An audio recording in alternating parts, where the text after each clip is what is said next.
හොඳයි අයබෝවන් අපි මේ වීඩියෝ එකෙන් එකතු වෙන්නේ පස්වෙනි පාඩමේ යුනිට් 5 වල ඔයගොල්ලන්ගේ සත්‍යය පාඩම සිලබස් එකේ ලොකුම පාඩමේ ස්නායු පද්ධතියේ වීඩියෝස් කීපයක් කරන්න. දැන් මේ වෙනකන් අපි පස්වෙනි පාඩමේ කරලා තියෙනවා 12 ශ්‍රේණියට අදාළ සියලුම කොටස් ටික. ඒ කියන්නේ බහිස්ත්‍රාව පද්ධතියට එනකන් පද්ධති ටික කතා කරලා අවසන් කරලා තියෙනවා.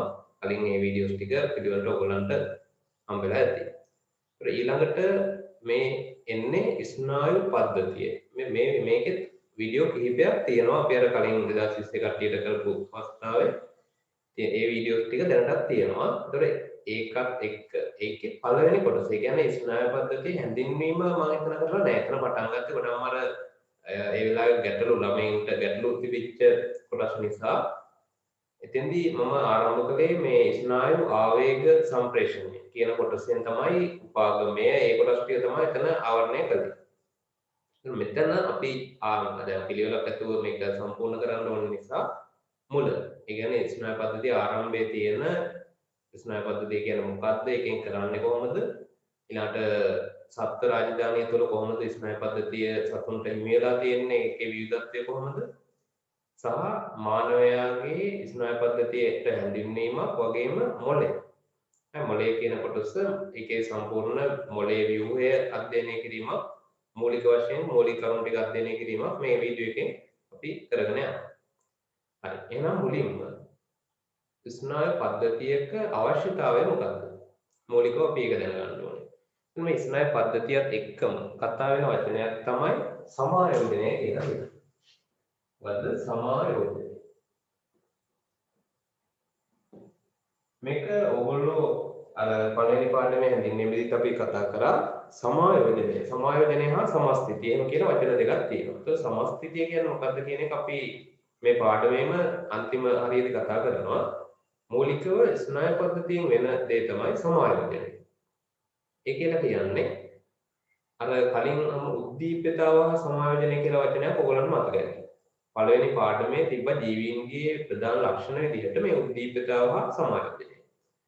ඒතර සමායෝජනය කියලා කියන්නේ උත්තේජ වලට ජීවීන් ප්‍රතිචාර දක්වනවා. උදාහරණයක් විදිහට අපිට යම් රූපයක් ලැබුණාම අපි ඒක ගැන මේ රූපය මේකයි කියලා අවබෝධයක් ගන්නවා. ඒතර ඒ හරහා අපිට පුළුවන් වෙනවා උත්තේජයක් ලබන්න. දැන් උදාහරණයක් විදිහට ඔයගොල්ලෝ මොකක් හරි කෙනෙක් කරන ජෝක් එකක් විහිළුවක් දකිනවා. ඒතර අපි මොකද කරන්නේ? hina වෙනවා. ඒතර අපි දැකපු දෙයින් හරි අපි ක්‍රියාවක් කළා ප්‍රතිචාරයක් දැක්වුවා. ඒ වගේම හිතන්න Tamanට උණුසුමක් ආවා කියලා දෙහයට උණුසුමක් දැනුණා කියලා හිතන්න. එතකොට අපි මොකද කරන්නේ? එතනින් අපි ඉවත් වෙනවා, ඈත් වෙනවා. නැත්නම් අපි අතක් වගේ තියනවා නම් උණුසුම දැනෙන දැනට අත ඉවතර ගන්නවා. නේ? අත ඉවතර ගන්නවා. ඒ වගේ ප්‍රතිචාරයක්. උත්තේජය උණුසුම දැනීම ප්‍රතිචාරය අත ඉවත් කර ගැනීම. ඔන්න ඔය වගේ අපේ දේහය තුළ තියෙනවා හැම තැනකදීම උත්තේජ හා ප්‍රතිචාර දැක්වීම. එතකොට උත්තේජයකට ප්‍රතිචාර දැක්වීමම විතරක් නෙමෙයි සමායෝජනය කියලා කියන්නේ ඒ අතර හොඳ සම්බන්ධීකරණයක් පවත්වා ගැනීම. හරි? ඒ උත්තේජ හා ප්‍රතිචාර අතර තියෙන හොඳ හරි සම්බන්ධීකරණය තමයි අපි කියන්නේ සමායෝජනය කියලා. ඒ කියන්නේ දැන් උත්තේජයකට නිකම්ම ඕනෑම ප්‍රතිචාරයක් දක්වලා හරියන්නේ නැහැ. දැන් හරි දැන් අර මම කලින් කිව්වා වගේ නේද? ඔයගොල්ලෝ දකිනවා මොකක්ද ජෝක් එකක්. විහිළුවක් දකිනවා. ඔය චිත්‍රපටයක් හරි වේවා යාළුවෙක් කරන දෙයක් වේවා දකිනවා. ඒතර ඒගොල්ලෝ දැන් සමහර අය ඉන්නවා විහිළු කරාට තේරෙන්නේ. විහිළු කරාට එච්චර නෑ. දැනෙන්නේ නෑ. ඒතර ඒගොල්ලන්ගේ සමායෝජනය මදි නේ. විහිළුවක් කරාම විහිළුවක් දිහා බලගෙන ඔය බලාගෙන ඉන්නවා. හරි? hinaව මොකුත් නෑ. ඔය උඩ බලාගෙන ඉන්නවා. නමුත් සාමාන්‍යයෙන් ගොඩක් දෙනෙක්ට නේද? ඒකේ ප්‍රතිචාරයක් එනවා. හරි? ඊළඟට උණුසුමක් දැනුනහම අපි අත ඉවතට ගැනීමයි සිද්ධ කරන්නේ. නැතුව අත ඒ දෙසට ලං කිරීමක් සිද්ධ කරන්නේ නැහැ. අපිට කියන්න පුළුවන් උණුසුම දැනීම උත්තේජයක් වෙනවා. ඒකට එන ප්‍රතිචාර දෙකක් විදිහට ඕනනම් අපිට කියන්න පුළුවන් අත ඒ දෙසට උණුසුම දැනෙන දෙසට අත ගැනීම සහ උණුසුමෙන් අත ඉවත් කිරීම කියලා ප්‍රතිචාර දෙකක්. ඒකෙන් අපි තෝරගන්න ඕනේ අත ඉවතට ගැනීම. එතනයි අපේ ආරක්ෂාව තහවුරු වෙන්නේ. ඒතර ඒ ගැන අපි කල්පනා කරලා හරි හොඳ සම්බන්ධීකරණයක් තියාගෙන ඒකේ කොයි ප්‍රතිචාරයද අපි දක්වන්නේ කියන එක තෝරා ගැනීම තමයි හොඳ සම්බන්ධීකරණයක් කියලා කියනවා. නැත්නම් උත්තේජක ප්‍රතිචාර එතන දෙකක් වෙනවා. අත ගිනි ගොඩ දෙසට දැමීම සහ ගිනි ගොඩේ ඉවත් කර ගැනීම. ඒතර ඒක අපි තෝරා ගැනීම සමායෝජනයට අදාළයි. හරිනේ. ඒතර සමායෝජනය කියන්නේ මොකක්ද කියන එක ඕගොල්ලන්ට පැහැදිලි. සතුන් තුළ ගත්තාම මේ සමායෝජනය පවත්වා ගන්න. හරි. ඒ වගේ මේකෙදි කියනවා අර සමස්ථිතිය කියන කාර්යෙදී නියත අභ්‍යන්තර පරිසරයක්. දේහය තුළ නියත අභ්‍යන්තර පරිසරයක් පවත්වා ගැනීම සමස්ථිතිය කියනවා. ඒක කෙසේ හෝ මේ කාරණා දෙකටම අදාළව ජීවීන් තුළ වැදගත් වෙන පද්ධති එකක් තමයි ස්නායු පද්ධතිය සහ අන්තරාසර්ග පද්ධතිය. අන්තරාසර්ග පද්ධතියට අපි අපෝ කියනවා නිර්නාල ග්‍රන්ථි පද්ධතිය කියලා. ඒ කියන්නේ මේවා තියෙන ග්‍රන්ථි වලට නාල නැහැ. ඒ කියන්නේ හෝමෝන නිපදවන පද්ධතිය තමයි මේ පද්ධතිය. එහෙමත් පද්ධතියක් මගින් අපේ දේහය තුළ ක්‍රියාවලිය පාලනය කරන්න උපකාරී වෙනවා. එතකොට අපි මූලිකව බලන්නේ මේ පාඩමේ පළවෙනි කොටස විදිහට ස්නායු පද්ධතිය ගැන ඒ ගැන දේවල් ටික තමයි මුලින්ම සාකච්ඡා කරන්නේ. ඊට කලින් අපි බලනවා මේ ස්නායු පද්ධතිය සහ අන්තරාසර්ග පද්ධතිය අතර වෙනස්කම්. හරි මූලිකවම මේ පද්ධති දෙක අතර තියෙන්න පුළුවන් වෙනස්කම් මොනවද කියලා වෙනස්කම් කීපයක් අපි කතා කරනවා. හරි ඒක කෙලින්ම ඔයගොල්ලන්ට ලියන්න දෙන්න පුළුවන්. ව්‍යුහගත එකේ වගේ කෙලින්ම එන්න පුළුවන්. ස්නායු පද්ධතිය හා අන්තරාසර්ග පද්ධතිය අතර දෙකේ වෙනස්කම් මොනවද? දැන් පළවෙනි එක. හරි පළවෙනි එක කියලා එහෙම නැහැ. ඉතින් වෙනස්කම් ඔයගොල්ලෝ පිළිවෙල කියලා එහෙම විශේෂයෙන් ඕනේ නැහැ. ප්‍රධාන ඒ වෙනස්කම් ටික මතක තියාගන්න කොයි පිළිවෙලද? හරි තමන්ට මතක ඉන්න පිළිවෙල. දැන් මේකේ මේ ආවේග දැන් හැම එකකම මොකරි පණිවිඩයක් සම්ප්‍රේෂණය කරන්න එපායි. මොකරි පණිවිඩයක් සම්ප්‍රේෂණය කරන්න ඕනේ. ඒතර ඒ සම්ප්‍රේෂණය කරන විදිය ගත්තාම කොහොමද සම්ප්‍රේෂණය කරන්නේ කියන එක ස්නායු පද්ධතිය එයාගේ සම්ප්‍රේෂණ කාර්ය කරන්නේ හරි ස්නායු නැත්නම් නියුරෝන සෛල මගින්. ස්නායු මගින් නැත්නම් නියුරෝන සෛල.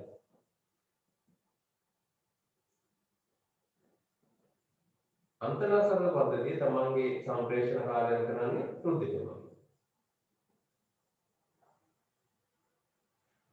පළවෙනි එක ඒ කියන්නේ සම්ප්‍රේෂණය කරන තමන්ගේ ආවේගය සම්ප්‍රේෂණය කරන විදිය නැත්නම් තමයි පණිවිඩය. හරි සම්ප්‍රේෂණය කරන විදිය. ඊළඟට මෙයා මේක යවන්නේ කොයි විදියටද කිව්වොත් එක්කෝ විද්‍යුත් රසායනික පණිවිඩයක් විදියට. මෙයා කෙලින්ම යවන්නේ රසායනික පණිවිඩයක් විදියට. ඒ මොකක්ද කියන එක පොඩ්ඩක් අපි විස්තර ගත්තොත් ලොකු දෙයක් නෙමෙයි එතන තියෙන්නේ වචන දෙක අනුව මේ අමාරු කරගන්න එපා. ඒ කියන්නේ කෙලින්ම රසායනික දැන් හෝමෝනයක් නිපදවනවා කියවනේ. ඒතර හෝමෝනයක් කියලා කියන්නේ පැහැදිලිවම රසායනික සංයෝගයක්. දේහය තුල ජෛව රසායනික විදියට නිපදවෙන සංයෝගයක්. ඒ මගින් තමයි එයා යම්කිසි තැනක ප්‍රතිචාරය ඇතිකරන්න එයා දායක වෙන්නේ. දැන් ස්නායු පද්ධතිය ගත්තයින් පස්සේ ස්නායු පද්ධතිය යන්නේ විභවයක් විදියට. ඒ කියන්නේ එතන අපි දැන් ඒක කතා කරලා තියෙන ස්නායු ආවේග සම්ප්‍රේෂණය වෙන්නේ කොහොමද කියන එක. හරි දැන් මෙහෙම පටලයක් තියෙනවා නම් සාමාන්‍යයෙන් කියනවා අපි පටලයේ අභ්‍යන්තරය ඍණයි. ඒක මොකද කාබනික ද්‍රව්‍ය ඒ වගේ දේවල් සාපේක්ෂව හරි. අයන වර්ග ගොඩක් වෙලාවට ඍණ පැත්තට බර ඒවා තමයි තියෙන්නේ පටලයේ ඇතුලේ. පටලයෙන් පිටත සාපේක්ෂව ධන. මොකද කියන්නේ සාමාන්‍යයෙන් කියන්නේ එතකොට මේ තියෙන අයනවල ව්‍යාප්තිය වෙනසින්ද සාමාන්‍යයෙන් හැම වෙලාවකදීම පටලය අතර හට ගන්නවා මොන අන්තරයක්ද විභව අන්තරය. හරි පටල විභවය කියලා අපි ඒකට කියනවා. පටලය අතර විභව අන්තරයක් තියෙනවා. ඔයගොල්ලෝ ඒක දන්නවනේ ෆිසික්ස් වලින් එහෙම කරනවා මොන තරම් මේකට වඩා නේද පැය ලොකු ගණන් හදන්න. එතකොට මේ විභවාන්තර වෙනස උපයෝගී කරගෙන තමයි ස්නායු පද්ධතිය මගින් ප්‍රධාන වශයෙන් ආවේග සම්නයනය කරන්නේ. ඒතර ඒක විද්‍යුත් ස්වභාවයක් තියෙන නිසා අපි කියනවා විද්‍යුත් කියලා. ඒ වගේම ඒක විද්‍යුත්ම කියන්නේ දැන් කරන්ට් වයර් එකකින් වගේ යන විද්‍යුතයක් නෙමෙයි නේද තියෙන්නේ. ජීවි සෛල තුල සෛල පටල තුල රසායනික අණු වමාරෝ වගේ තමයි ප්‍රධාන වශයෙන් ওই විද්‍යුත් රසායනික පණිවිඩය යන්නේ. හරි ඒක විද්‍යුත්ම කියන්න බෑ විද්‍යුත් පණිවිඩයක් කියන්න බෑ ඉලෙක්ට්‍රික් කරන්ට් එකක් නෙමෙයි යන්නේ මේකේ හරි ඉලෙක්ට්‍රික් වගේම ඒ සම්බන්ධයකුත් තියෙනවා. ඒ වගේම මේ පද්ධතියේ ක්‍රියාකාරීත්වයට විවිධ රසායනික අණු දායක වෙනවා. උදාහරණයක් විදිහට දැන් උපාගමයක් කියන්නේ සෛල දෙකක් සම්බන්ධ වෙන තැන. ඔයගොල්ලෝ දන්නවා නියුරෝන සෛලයක්. නියුරෝන සෛලයක මම මේ අදින අක්ෂණය කියලා හිතන්නකො. ඒතර අක්ෂණය ඉවර වෙන්නේ මෙන්න මේක. මේක තමයි අක්ෂණයක් ඉවර වෙන්නේ. ඔයගොල්ලෝ අර සත්‍ය පටන් ගන්නකොට පොඩ්ඩක් නියුරෝනයක් කියන මොකද්ද කියන එක දැනගත්තනේ. ඒතර මේ අක්ෂණය ඉවර වෙන තැන අපි කියමු තව මෙතන තියෙනවා අනුශාඛිකාවක් ඒ වගේ කියලා. මේ දෙක අතර සංඥාව හෝමාරු වෙන්න නම් එතෙන්ට අවශ්‍ය වෙන රසායනික ද්‍රව්‍ය. දැන් මේ හරහා විභවාන්තරයක් විදිහට ආව විභව වෙනසක් විදිහට හරි මෙතෙන්ට ආවා. හරි මෙතෙන්ට ඇවිල්ලා මෙතනින් ඒ ආවේගයේ ඊළඟ සෛලයට යන්න එයාට ඕනේ මෙන්න මේ වගේ රසායනික අණු වර්ග. උදාහරණයක් අපි ඒකට කියනවා ස්නායු සම්ප්‍රේෂක කියලා ඇසිටයිල් කොලින් වගේ ඒ මේ රසායනික ද්‍රව්‍ය. ඒතකොට ඒ අනුව ස්නායු පද්ධතිය තුළ ආවේග සම්ප්‍රේෂණයට විද්‍යුත් වගේම රසායනික ස්වභාවයකුත් තියෙන නිසා අපි කියනවා විද්‍යුත් රසායනික පණිවිඩයක් විදිහටයි ස්නායු පද්ධතිය තුළ යන්නේ. මෙයාගේ එහෙම විද්‍යුත් ගතියක් නැහැ. ඒකෙන්ම රසායනික අණු වලින් තමයි හරි ඒ පණිවිඩය සිද්ධ වෙන්නේ කියලා. ඊළඟට මේ ස්නායු පද්ධතිය ඇති කරන ස්නායු පද්ධතිය මගින් ඇති කරන පණිවිඩය අපි කියනවා ස්ථානීයයි කියලා. ස්ථානීය. මෙයාගේ කියනවා විසරිතයි කියලා. ඒක දෙකම ලියන්නේ දෙකටම වෙනසක් ඕගොල්ලන්ට පැහැදිලි වෙනවා. කියන්නත් කලින් සමහර වෙලාවට පැහැදිලි වෙන්න පුළුවන්. දෙවෙනි එක ලිව්වන් පස්සේ. මෙයාගේ මොකද්ද කියන්නේ කියන එක වඩා පැහැදිලි වෙනවා මෙයා ලිව්වන් පස්සේ. එනිසා දෙකම එකට ලියන්න. ඒ කියන්නේ මේගොල්ලන්ගේ ඇති කරන පණිවිඩය නැත්නම් ප්‍රතිචාරය ස්ථානීයයි. ස්නායු පද්ධතිය වගේ. ඒ කියන්නේ මෙයාලගේ යම්කිසි තැනක එකපාරින්ම දැන් ආවේගයක් ඇති වෙලා එතනින් කෙලින්ම ඒ ප්‍රතිචාරය ඇති වෙන විදිහට යාට ක්‍රියා කරන්න පුළුවන් වෙනවා. නමුත් මෙයාගේ විසරිතයි. ඒ කියන්නේ කොහොමද? ඒ කියන්නේ මෙයා එහෙම දැන් අපිට ස්ථානීයව එක තැනකදී එහෙම අදාළත්වයක් නැහැ. හරි? මෙයාගේ තියෙනවා ඒ හෝමෝන දැන් හෝමෝන නිපදවන එක අන්තරාශල පද්ධතිය කාර්ය වෙන්නේ. ඒතකොට එයාගේ තියෙනවා හෝමෝන නිපදවන තැන. ඒතකොට වෙන වෙන හැමතැනින්ම මේ හෝමෝන නිපදවන්න බෑ. හරි? ඒතකොට හෝමෝන නිපදවන එයා විශේෂ තැනක් තියෙනවා. ඒතකොට ඒ තැනින් ඒ හෝමෝන එයා නිකුත් කරනවා රුධිරයට. හරි රුධිරයට නිකුත් කරන රුධිරය මාර්ගයෙන් හැමතැනම දේහය තුල ගිහිල්ලා තමයි හෘදය හරහා යනවා, මොළය හරහා යනවා, හැමතැනම ගිහිල්ලා තමයි අවසානයේ අදාළ තැනට එන්නේ. එහෙම වෙන්න පුළුවන්. ඒ රුධිරය හරහා ඉතින් ගමන් කරන්නේ. දැන් මෙයා රුධිරයට මුදාගෙන පොර රුධිරය කොහේයිද කියලා හිතන්න බෑ. ඒතකොට ඒ නිසා අපි කියනවා මේ කෙලින්ම යම් ස්ථානයකට ඉලක්ක කරලා හරි යම් ස්ථානයකට ටාගට් කරලා අපිට පුළුවන් ස්නායු පද්ධතියේ එන පණිවිඩයක් ලබා ගන්න වගේම ඒක ප්‍රතිචාරය ඇති කරනවා. කෙලින්ම එතනට විතරයි. නමුත් මෙයාගේ මොනේ මේ විසරිත. ඒ කියන්නේ එයා හෝමෝන නිකුත් කරනවා. හරි. දැන් මොලේ තියෙන හෝමෝනයක් කියලා හිතන්නකෝ. මොලේ තියෙන ග්‍රන්ථියක් මේ හරි හෝමෝන නිපදවන කොටස් තියෙනවා. හයිපොතැලමස්, පිටියුටරි එහෙම කියන. ඒතර පිටියුටරියෙන් නිකුත් කරන මේ හෝමෝනය හරි සමහරවිට දේහයේ වෙනස් කොහෙද තියෙන අභ්‍යන්තර අවයවය වෙත එනවා. ඒක කෙලින්ම එනවද? නැහැ. රුධිරය හරහා එන. ඒ රුධිරය සමහරවිට හෘදය තුලින් ගමන් කරලා ඊට පස්සේ නේද? දේහය අනිත් ධමනි හරහා ගමන් කරලා එහෙම ගිහිල්ලා තමයි එයා වටයක් ගහලා මෙතෙන්ට එන්නේ. අදාළ අවයවය. ඉතින් එතකොට එයාම තමයි අපි කියන්නේ මේක විසරිතයි කියලා. ඒ වගේම මෙයාගේ කාලය ඉතා ඉක්මනින් ඉතා කෙටි කාලෙකින් මෙයා ප්‍රතිඵල ලබා දෙනවා. මෙයාට දිගු කාලයක් ගත වෙනවා. දිගු කාලයක් කියන්නේ අවුරුදු ගණන් ගත වෙනවා කියන එක නෙමෙයි. හරි සාපේක්ෂව මෙයා ඉතා තප්පර හරි තප්පරෙන් මේ පංගු විදියට ඒ තරම් ඉක්මනින් එයා ප්‍රතිචාරය ඇති කරනවා. හැබැයි මෙයාට සාපේක්ෂව ලොකු කාලයක් ගත වෙනවා. උදාහරණයක් විදිහට අපි කියමු ස්නායු ආවේගයක් ගත වෙන්නේ ස්නායු ආවේගයක් ගමන් කරලා ඒක අපි දැනගන්න යනවා කියනවා මිලි තප්පර අපි කියමු මිලි තප්පර වලින් 10යි ms මිලි තප්පර හරි මිලි තප්පර කියන්නේ තප්පරෙන් 10 දින 3ක්. ඒ කියන්නේ 10 වැඩි කිරීම 10 දින 3 කියලා මේ වගේ තප්පර වලින් හෝමෝන මගින් අදාළ වන කාර්ය වෙන නම් අපි කියනවා හරි මිලි තප්පර කීයද? ඔව් මිලි තප්පර 500ක්. ඒක වන්දලාගයක් ගත්තා හැරි මෙහෙම 70ක් නෙමෙයි. ඒතර ඕගොල්ලෝ නැත්තම් හිතනවනේ මේ දියු කලක් කිව්වම අවුරුදු ගණක් කියලා. එහෙම එකක් නෙමෙයි මෙතන කියන්නේ. මෙයාට සාපේක්ෂව මෙයාගේ කාලය වැඩි කියන එක. මොකද එයා රුධිරයට පිළිම ස්ථානීය ප්‍රතිඵලයක් නෙමෙයි ඇති කරන්නේ රුධිරයට ඒක ලබා දෙනවා. ඒ රුධිරය හරහා ගිහිල්ලා ඒ අදාළ අවයවයට මේ රසායනිකය නැත්නම් හෝමෝනේ ළඟා වෙලා ඒ මත ක්‍රියා කරලා එයා ඒ මත ප්‍රතිචාරයක් ඇති කිරීම උත්තේජනය කරන්න ඕනේ. එතකොට තමයි ඒ වැඩේ වෙන්නේ. හරි. අවසානයේදී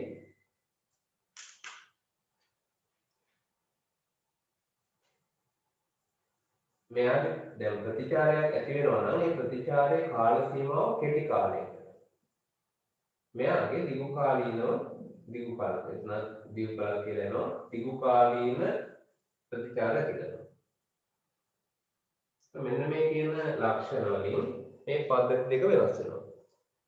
ඒක අන්තිමට කිව්ව මොකද කෙටි කාලීන ප්‍රතිචාරයක් කියන එක නේ. එයාගේ ඇති කරන ප්‍රතිචාරය ගොඩක් කෙටි. දැන් උදාහරණයක් විදියට අපි කලින් ගත්ත උදාහරණයක් ගමුකෝ. දැන් උණුසුමකට දැල් පහන් දැල්ලකට ඔයාලගේ අත ළඟ වෙනවා. හරි.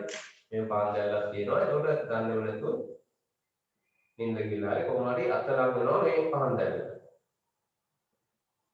ඒකට ඒකේ ඔයාලට උණුසුමක් දැනෙනවා. දැනෙච්ච ගමන් ඒක අඳුර ගන්නවා ස්නායු පද්ධතිය ටක් ගාලා අත ඉවතට ගන්නවා.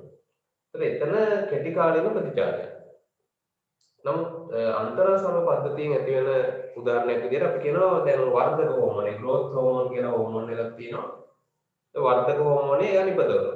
එයා දාලා උත්තේජය ලැබුණාන් පස්සේ කියන්නේ කාලය ආවට පස්සේ නේද අපි කියන්නේ මේ growth hormone එක මගින් ඇති කරන ප්‍රතිචාරය කෙටි කාලීනද. අද නිදිය ගන්නවා හෙට උදේ වෙනකොට මෙන්න උස ගිහිලා අඩියක් ඉන්න. එහෙම වෙන්නේ නැහැ නේද? මෙයාගේ අනිවාර්යෙන් දිගු කාලීන ප්‍රතිචාර තමයි මෙයා ඇති කරන්නේ. මේ පාඨක මත අවයව මත ක්‍රියා කරලා ඒවා හිමින් වර්ධනය වීමක් විතර සිද්ධ කරනවා. ඒ හෝමෝන හැම එකම වගේමයි.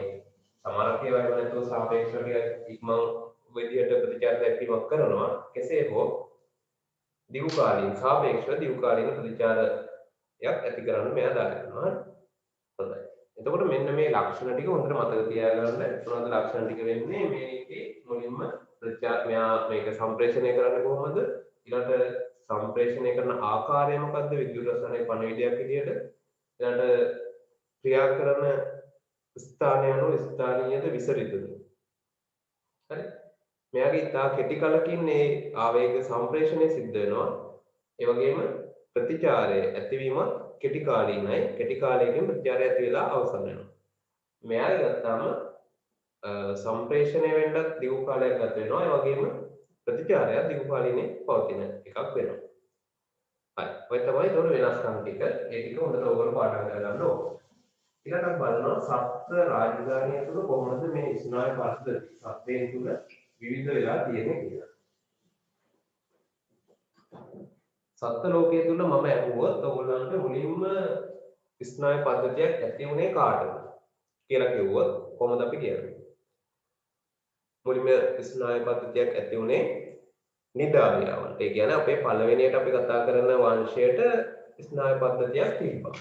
එයාලගේ හැබැයි ගොඩක් සරල ස්නායු පද්ධතියක් තිබ්බේ මෙන්න මේ වගේ ඒගොල්ලන්ගේ තියෙනවා නියුරෝන සෛල. හරි ඔන්න ඔය වගේ නියුරෝන සෛල. ඒතකොට මේවා එකිනෙකට නිකන් දැලක් වගේ. ඔහොම එක සෛලයක් තියෙනවා. ඊට පස්සේ අනෙක් සෛලය මෙහෙම තියෙනවා. ඒ සෛල දෙක නෙමෙයි තියෙන තව ගොඩක් තියෙනවා. ඔහොම තියෙනවා. ඒකෝක මෙන්න මේ විදිහට මේ සෛල යාබදව එකිනෙකක් යාබදව මේ විදිහට හැඩගැහිච්ච ස්නායු පද්ධතිය මේගොල්ලන්ගේ දකින්න පුළුවන් වුණා. මේකට අපි කියනවා මොකක් කියලාද? ස්නායු ජාලයක් කියලා. මේ ද්විද්‍රව නියුරෝන සෛල. ඒ කියන්නේ ද්විද්‍රව කියන්නත් බෑ ඒවට. හරි. නියුරෝන සෛල වලින් සමන්විත. හරි. නියුරෝන සෛල කෙනෙක් යාබදව සකස් වෙලා ඇසිරිලා ඇදිච්ච විසරිතව. හරි. නියුරෝන සෛල අපි කියනවා විසරිතව සෑදුණු ස්නායු ජාලයක් මේගොල්ලන්ට තියෙනවා කියන්නේ. ඉතින් මේගොල්ලන්ගේ ලොකු දේහ ප්‍රමාණයක් නැහැ. ඉතින් මේ පද්ධතිය ඇති ඒගොල්ලන්ගේ පොඩි උත්තේජයක් සඳහා ප්‍රතිචාරයක් දක්වා ගන්න. දේහේ පුරාම මේ වගේ ස්නායු ජාලයක් විසරිතව පවතින තනි නියුරෝන විසරිතව පවතින ස්නායු ජාලයකින් නිදාලියව සම්බන්ධ වෙනවා. හරි ඊළඟට ටිකක් දියුණු වෙනකොට ඒ කියන්නේ ඊළඟ පැටලින් ඉන්දියස් කට්ටියට යනකොට ඒගොල්ලන්ගේ ස්නායු පද්ධතිය බලන්න මතක ඇති මෙන්න මේ වගේ ගැන්ග්ලියා දෙකක් ඒගොල්ලෝ තිබුණා ඊට පස්සේ අන්වායාම විදිහට විහිදෙන ස්නායු රජ්ජු හරි අන්වායාම ස්නායු රජ්ජු දෙකක් ඒගොල්ලන්ගේ දකින්න පුළුවන් වුණා දේහයේ අන්වායාම විහිදෙන. ඒතර ඒ අතර මෙහෙම සම්බන්ධතාව තියෙනවා ප්‍රනේරියාගේ වගේ මෙන්න මේ වගේ ස්වභාවයක් එයාගේ තියෙනවා. මේ වගේ ප්‍රනේරියා ගත්තාම නේද? මොන වගේ ස්වභාවයක් තියෙනවා එයාගේ ස්නායු පද්ධතිය. ඒතර මේ මැද්දේ මම ඉනිමගක් වගේ තියෙන මේ ස්නායු පද්ධතිය මේ පූර්ව ගැන්ග්ලියා යුගල හරි ඊට පස්සේ ඒකේ විහිදෙන අන්වායාම ස්නායු රජ්‍ය දෙකක් සහ ඒ අතර සම්බන්ධිත ස්නායු තමයි. මේ වගේ පද්ධතියක් තමයි කාගේ තියෙන්නේ පැටි හෙල්මින්තියස් කාගේ අපිට දකින්න පුළුවන් වෙන්නේ. ඒත් එයාලගේ තරමක් දියුණුවයි කියලා අපි කියනවා. මේකට අපිට කියන්න පුළුවන් මේ ගැන්ග්ලියා සහ අන්වායාම ස්නායු රජ්‍ය දෙකක් විහිදලා තියෙනවා. ඒ අතර සම්බන්ධතාව පවත්වාගෙන යන ස්නායු තියෙනවා. ඒක මේකට අපිට කියන්න පුළුවන් මොකක්ද කියනවා කියලා මධ්‍ය ස්නායු පද්ධතිය. දැන් මේවා තමයි MCQ වලට ඔයගොල්ලන්ට වැදගත් වෙන්නේ. මේ ස්නායු පද්ධතියක් මුලින්ම ඇති වෙන කාගේද? නිඩාරියාවගේ. මධ්‍ය ස්නායු පද්ධතියක් කියලා ඇහුවොත් අන්න මධ්‍ය කියන වචනේ ඒක මහ ලොකු දෙයක් නෙමෙයිනේ ස්නායු කිව්වත් එකයි මධ්‍ය ස්නායු පද්ධතියක් කිව්වත් එකයි. නෑ එහෙම නෙමෙයි. පැහැදිලි වෙනසක් තියෙනවානේ. මේකට කවදාවත් මධ්‍ය ස්නායු පද්ධතියක් කියන්න බෑ. මෙතන තියෙන නියුරෝන සෛල ටිකක් විතරයි. මෙයාගේ එහෙම නෙමෙයි නියුරෝන සෛල එකතු වෙලා හැදිච්ච ගැන්ග්ලියා ඊට පස්සේ යම් සංවිධානයක් තියෙනවා. ඒ අනුව ඒ වගේ එකට අපි කියනවා මධ්‍ය ස්නායු පද්ධතියක් කියලා. හරි. එතකොට මුලින්ම මධ්‍ය ස්නායු පද්ධතියක් ආවේ ප්‍රතිහිමිතිස් වල. ගැන්ග්ලියා ඒකට හරි. අන්වායාම ඒ වගේම උදරීය පැත්තෙන් තමයි මේවා ගමන් කරන්නේ. අන්වායාම වගේම උදරීය ස්නායු රජ්‍ය. ඊට පස්සේ මේ ආත්මකෝඩාවන්ට වගේ ගත්තයින් පස්සේ ටිකක් සංකීර්ණ මොකක් තියෙනවද? ආත්මකෝඩාවෙන් ගත්තයින් පස්සේ ටිකක් සංකීර්ණ මොලයක් අපිට දකින්න පුළුවන් වෙනවා. ඒගොල්ලන්ගේ දේහයේ ඒ කියන්නේ අපේ වගේ ලොකු මොලයක් නෙමෙයි. නමුත් සාපේක්ෂව සංකීර්ණ මොලයක් සහ ඊට පස්සේ ඒගොල්ලන්ගේ මේ ස්නායු රජ්ජුවක් තනි ස්නායු රජ්ජුවක් තියෙනවා. ඝන ස්නායු රජ්ජුවක්. හරි.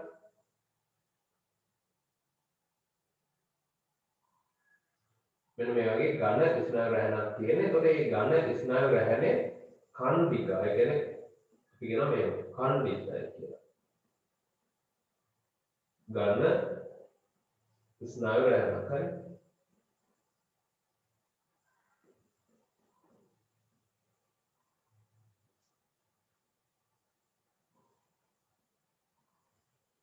මෙන්න මෙහෙම. මේ වෑයන් ඊට පස්සේ ස්නායු තන්තු විහිදලා තියෙනවා. මේ මං යන්නේ ආත්‍රපෝඩා කෙනෙකුගේ තියෙන ස්නායු පද්ධතියක්. මධ්‍ය ස්නායු පද්ධතියක් කියලා මෙයාට අපිට කියන්න පුළුවන්.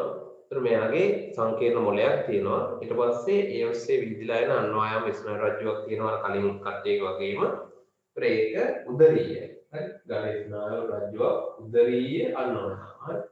උදරීය අන්වායාම. එන්නේ උදරීයයි කියලා කියන්නේ දැන් අපේ උනත් මේ තියෙන උදරීය පැත්ත හරි දැන් සත්‍යයකෝ ඒක ගොඩක් වෙනවා මොකද එයා දැන් ගොඩක් වෙලාවට අර පොළොව මෙහෙම නම් මෙහෙමනේ සතා යන්නේ ගොඩක් වෙලාවට ඒ නිසා අර බඩ ඒගොල්ලන්ගේ මේ උදරය ගෑවෙන පැත්ත හරි ඒකයි අපි උදරීයයි කියලා කියන්නේ එතකොට මෙහෙම සතේ ගත්තොත් අපි මම හිතන්නකෝ සතෙක් යනවා කියලා මම කකුල් දිනනවා මේ සත්‍යයගේ මේ තමයි උදරීය පැත්ත මේ පෘෂ්ටි එහෙම නෙවෙයි කරන්නේ දැන් අපේ ස්නායු කොහමද තියෙන්නේ අපේ දැන් අපි කියමු සුෂුම්නාව කියලා අපේ සුෂුම්නාව තියෙන්නේ උදරීයවද පෘෂ්ටිය ඒක ඒ වගේ තමයි මේ කතාව හරි එතන ලොකු වෙනසක් තියෙනවානේ දැන් ඒ යනවා තියෙන පැත්ත තියෙන තැන ගොඩක් යනවා වෙනසක් තියෙනවා පැහැදිලිවම ඒ සතුරු ඒ උදරීය කියන්නේ උදරීය අන්වායාම ස්නායු රාජ්‍යයක් තියෙනවා ඒක ඛණ්ඩිකයි ඛණ්ඩි දැන් අතකොටේ ස්වභාවයන්නේ මේ කොටස් වලට ඒගොල්ලන් දේහය සමකරණය වෙලා තියෙනවා කියන්නේ ඒ වගේම තමයි මේ ස්නායු රැහන ඛණ්ඩිත විදිහට තියෙන්නේ කොටස් විදිහට වගේ හරි මේ දේහ ඛණ්ඩ වලට වගේ වෙන් කරන්නත් අපිට පුළුවන් මෙහෙම ඒ සත්‍යය ඉන්නවා කොහොම හරි ඛණ්ඩිත ගැන්ග්ලියා තියෙනවා මේ තියෙන ඛණ්ඩිත ගැන්ග්ලියා හරි ඛණ්ඩ වෙන තැන්වල ගැන්ග්ලියා තියෙනවා ඛණ්ඩිත ගැන්ග්ලියා වලින් අපව ස්නායු රැහැන් විදිනවා කුඩා ස්නායු රැහැන් ඒ අනුව එයාගේ පැතිරීම දේහයේ සෑම සෛලයකටම පැතිරීම අපිට දකින්න පුළුවන් වෙනවා ඒ ස්නායු පද්ධතිය අනුව. ඊළඟ කට්ටිය දැන් ආන්ත්‍රොපෝඩාවන්ගේ එහෙම ඊට පස්සේ ආයි ඉන්නවා මේ ඇනලීඩා වලට මෙහෙමයි හරි මේ පද්ධතිය ඇනලීඩා ඊට පස්සේ ආන්ත්‍රොපෝඩා කියන දෙගොල්ලන්ට. ඊළඟට එකල්ඩෙමේටා ගත්තොත් එයාලගේ ස්නායු පද්ධතිය වෙන්නේ මෙන්න මේ වගේ ජාලයක්. ස්නායු මෙහෙම ජාලයක් තියෙනවා. ඒ ජාලයේ විහිදෙන ස්නායු තන්තු. අරියේ ස්නායු තන්තු අපි කියනවා ඒකට.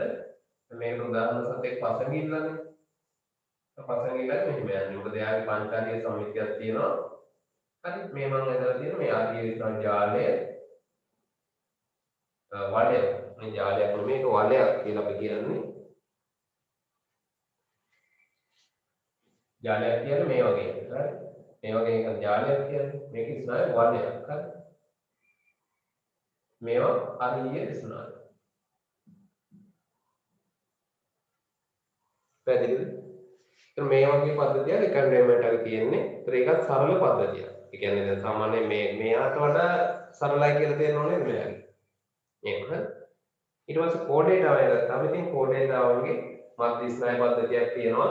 අපහු මොළයේ සුෂුම්නාව වගේ සමානිත මධ්‍ය ස්නායු පද්ධතියක් තියෙනවා. ඒ ඔස්සේ විවිධ කපාල ස්නායු තියෙනවා. අය සුෂුම්නා ස්නායු වගේ.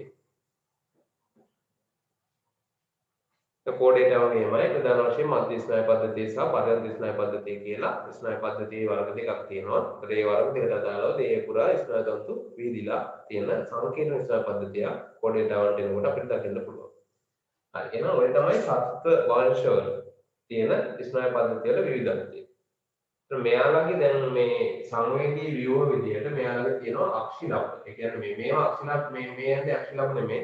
හරි එයන්නේ අක්ෂිලප්ප නෙමෙයි අක්ෂිලප්ප කියලා අපිට බාහිරින් පේන හරි අන්වීක්ෂකයෙන් වගේ බලුවොත් මෙහෙම පේන කුඩා තිත් දෙකක් වගේ මෙහෙම තියෙනවා. ඒතර ඒවා හිස්සේ දෙහේ පූර්ව කොටසට යොමු වෙලා තියෙන්නේ. හරි මේගොල්ලන්ගෙත් අපි කියන ශීර්ෂණයක් ලොකුවට පෙන්වන්න කරන්නේ නැහැ මේ කට්ටිය. පැහැදිලි ශීර්ෂණයක් අපිට දකින්න හම් වෙන්නේ නැහැ ගොඩක් දෙනෙකුගේ. නිදලි වාසි මේ ප්‍රනේරියා වගේ කට්ටිය ගුණත් අර අක්ෂිලප්ප තියෙන නිසා ගැංගියා තියෙන නිසා යම් ශීර්ෂණයක් පෙන්වනවා. සත්‍ය ශීර්ෂණයක් මුලින්ම දකින්න පුළුවන් වෙන්නේ ඇනලිඩාවන්ගේ. හරි. ඒ අනුව ඒ වගේ සංවේදී ව්‍යුහයන් ඒගොල්ලන්ට දකින්න පුළුවන්. දැන් මෙයාලගේම අනිවාර්යෙන් තියෙනවා. හරි ඇනලිඩා ආර්ථ්‍රොපෝඩා ගත්තාම ඒගොල්ලන්ගේ සරල ඇස් හරි අක්ෂිලප්ප නෙමෙයි සරල ඇස් බවට එයාලගේ පත් වෙලා තියෙනවා. ඒ වගේ සංවේදී අවයව දකින්න පුළුවන්. හරි නේද? නිඩාරියාවන්ගේ පද්ධතිය කිව්වා. ඊළඟට ප්‍රැටියමින්තෙස්ලාගේ ඊළඟට ඇනලිඩා ආර්ථ්‍රොපෝඩා එකන්ඩේමේටා සහ මේ කවුද කෝඩේටා අපි ඒ විදිහට තමයි ඒගොල්ලෝ ඒගොල්ලන්ගේ පද්ධතිය නියම වෙලා තියෙන්නේ.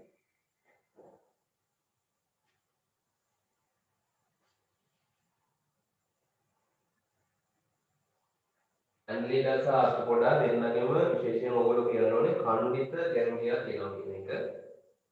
මොළයේ උදරීය ස්නායු රැහැන් වගේම ඛණ්ඩිත ගැන්ග්ලියා. හරි. ඒ ටික තමයි ප්‍රධාන වශයෙන් සත්ත්ව රාජධානිය තුල ස්නායු පද්ධතිය වල විවිධත්වයට අපි කතා කරන්නේ. ඊළඟට අපි යනවා මානවයා පැත්තට.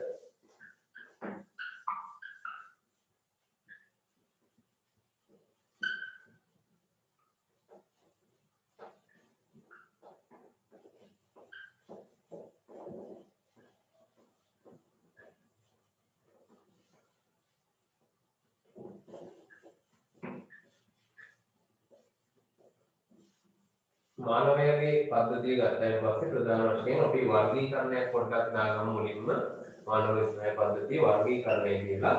ඒ වර්ගීකරණය මෙහෙමයි එන්නේ. ස්නායු පද්ධතිය මුලින්ම බෙදන්න පුළුවන්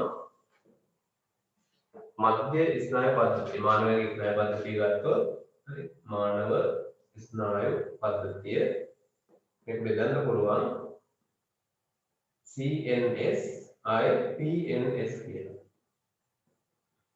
Central nerve system and peripheral nerve system. මධ්‍ය ස්නායු පද්ධතිය සහ පරයන්ක ස්නායු පද්ධතිය. මේ එක එකක් ගැන වැඩි දුර කතා කරන නිසා මම වැඩි මෙතන විස්තර කරන්නේ නැහැ. මධ්‍ය ස්නායු පද්ධතිය සම්බන්ධ වෙනවා මොළය සහ සුෂුම්නාව. ඒ කියන්නේ අපි මෙහෙම ඇඳුවොත් මෙන්න මධ්‍ය ස්නායු පද්ධතිය. සරලව හරි. මේ පිටකට පොල් කොම්පයක් ගන්නවා වගේ නේද? පෙරිෆරල් ඒ කියන්නේ මෙයා සම්බන්ධ වෙන ප්‍රධාන වශයෙන් ස්නායු. ඒ කියන්නේ කපාල ස්නායු, ආපෝ කියන සුසුම්නා ස්නායු. ආයේ ගැන්ග්ලිය. ඒ මොනවද කියන එක අපිට බලන්න පුළුවන්. ඒ කියන්නේ ස්නායු මධ්‍ය ස්නායු පද්ධතියෙන් පිටතේ ඒ ආසන්නයේ තියෙන ගැන්ග්ලියා කියලා තියෙනවා. ඒ කියන්නේ අර ස්නායු එකට හා වෙන තැන් වගේ ඒවා අපිට කියන්න පුළුවන්. ඔය ගැන්ග්ලියා වලින් සම්බන්ධිත වෙනවා. හරි. කපාල ස්නායු, සුසුම්නා ස්නායු සහ ගැන්ග්ලියා. ඒ ගැන අපි සාකච්ඡා කරනවා. ඒතර ඔය විදිහට අපි වර්ගීකරණය කරනවා මානවයාගේ ස්නායු පද්ධතිය. හරි. ඊට පස්සේ ඊළඟට අපි යනවා කෙලින්ම ස්නායු පද්ධතිය ගැන කතා කරන්න. පළවෙනි එකේ මධ්‍ය ස්නායු පද්ධතිය. මධ්‍ය ස්නායු පද්ධතිය ගැන තමයි මුලින්ම අපි කතා කරන්නේ. මධ්‍ය ස්නායු පද්ධතියට ආය සම්බන්ධ වෙන අවිවර මම මෙතන රූපයක් ඇන්දේ. හරි. ඒකේ මොළය හා සුෂුම්නාව. ඔය කොටස් දෙක නැති වෙන්නේ. හරි. එතකොට මධ්‍ය ස්නායු පද්ධතිය ප්‍රධාන වශයෙන් මුලින්ම ඇති වෙන්නේ අපේ ඇති වෙනවා කිව්වා අර මේ තුන්වෙනි පාඩමේ ඔයගොල්ලන්ට මතකද? අපි අන්න දර්ශීය කෝඩේටාවේ. නිකන් අර කණුවෙක් වගේ නිකන් අමුතු සතෙක් ඇන්දේ. ඒ මේ ලෝකීන සතෙක් නෙමෙයි ඇන්දේ දර්ශීය කෝඩේටා වන ඔක්කොම නියෝජනය වෙන විදියට දර්ශීය සතෙක් තමයි යන්නේ. මේ කෝඩේටාවන්ගේ අපි කියව ලක්ෂණ තියෙනවායි කියලා. මේ ලක්ෂණ ඌ කෝඩේටාවේ කියන්න නම් ඒ ලක්ෂණ තියෙන්න ඕනේ කියලා අපි කිව්වා එලා. එතකොට ඒකේ අපි කිව්ව එකක් අන්වායාම ස්නායු රජ්ජුවක් නේ. කුහරමේ නාලාකාර අන්වායාම ස්නායු රජ්ජුවක් තියෙනවායි කියලා කාටද කෝඩේටාව. මේ තියෙන්නේ යන ඕනෑම කෝඩේටාවක කලල විකසනය තුළ අර කියන පොදු කෝඩේටා වගේ ලක්ෂණ ටික දරනවා. අපි වුණා දැන් මම ඒලා කිව්වේ ජලක්ලෝම පැලුම් ග්‍රසනික ජලක්ලෝම පැලුම් කියලා කියනවා නේ. කෝඩේටාවක තියෙනවා ග්‍රසනික ජලක්ලෝම පැලුම් කියලා. ඒක මේ නේද අල්ලලා බලුවම තියෙනවද එම පැලුම්? නෑනේ. දැන් නෑ. නමුත් කලල අවස්ථාවේදී අපිට දකින්න පුළුවන් වෙනවා ඒ භ්‍රූණය නැත්නම් ඊට කලින් අවස්ථාවල ග්‍රසනික ජලක්ලෝම පැලුම් තියෙනවා. ඒතර මානව ස්වරූපයක්වත් වර්ධනය වෙලා නැතුව කලලයේ මූලික අවධියේදී ඒවා දකින්න පුළුවන් වෙනවා. ඊට පස්සේ ටික ටික ඒවා අයින් වෙලා යනවා. සමහර අය අයින් වෙන්නේ නැතුව දිගටම තියෙනවා. කර්මාව වගේ නේද? සමාලු මාස්සේ ගත්තාම ඒගොල්ලෝගේ දිගටම තියෙනවා. එතකොට මෙන්න ස්නායු රජ්ජුව. දැන් මේ කලල අවධියේදී ඇති වෙන මේ ස්නායු රජ්ජුව මොකද වෙන්නේ මුලින්ම මේ ස්නායු රජ්ජුවේ పూర్ව කෙළවර. ඒ කියන්නේ මෙන්න මේ අපි పూర్වය කියලා හිතුවොත් මේ හරිය විශාල වෙලා අපි කියනවා මොළය හට ගන්නවා කියලා. ඒතර ටිකේ මොකක් හට ගන්නවද? සුෂුම්නාව හට ගන්නවා. මොළය ප්‍රධාන වශයෙන්ම දැන් పూర్ව කෙළවරක් හැදෙනවනේ. ඒ పూర్ව කෙළවර විශාල වෙලා මොළය හට ගන්නවා. ඒකේ ප්‍රධාන ප්‍රදේශ තියෙනවා තුනක්. මේ ඇති වෙන මොළයේ ප්‍රධාන ප්‍රදේශ තුනක් විදිහට තමයි මෙයා ඇති වෙන්නේ. හරි. ඒ කියන්නේ මේ කියන්නේ අර පෘෂ්ඨවංශිකයේ මුලින්ම තියෙන ස්නායු රජ්ජුව කියන එක. ඒ ස්නායු රජ්ජුවේ పూర్ව කෙළවර විශාල වෙලා ටිකක් එතනින් මොළය විකසනය වෙනවා. හරි. ඒ මොළය ප්‍රධාන කොටස් තුනකට අපිට දක්වන්න පුළුවන්.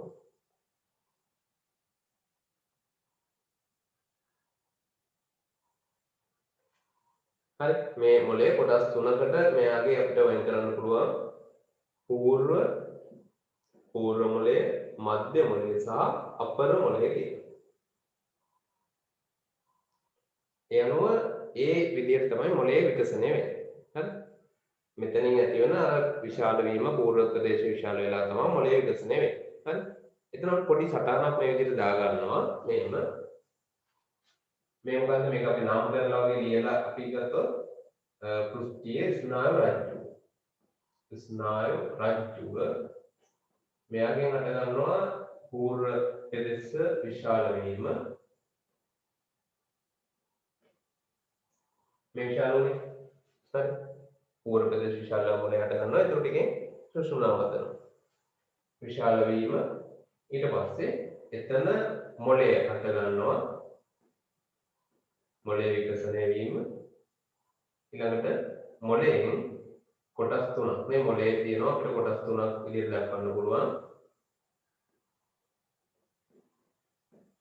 පූර්ව මොලය මධ්‍ය මොලය ඊළඟට අපර මොලය මෙතනින් මම නවත්තන්න නැතුව තවදුරටත් මේක පූර්ව මොලයෙන් මොනවද තියෙන කොටස් කියලා එතන තියෙන කොටස් මෙන්න මේ කොටස් ටික තැලමස් හයිපොතැලමස්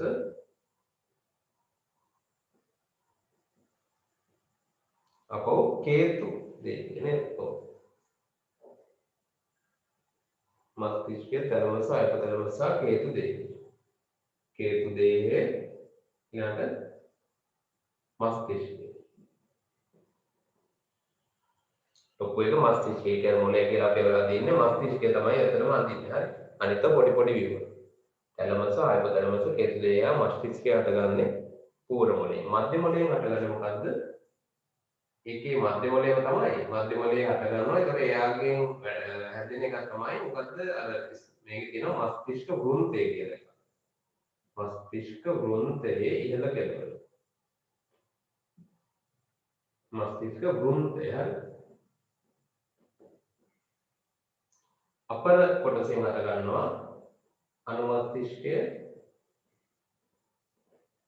වැරවලි සේතුව හා සුෂුම්නා ශීර්ෂකය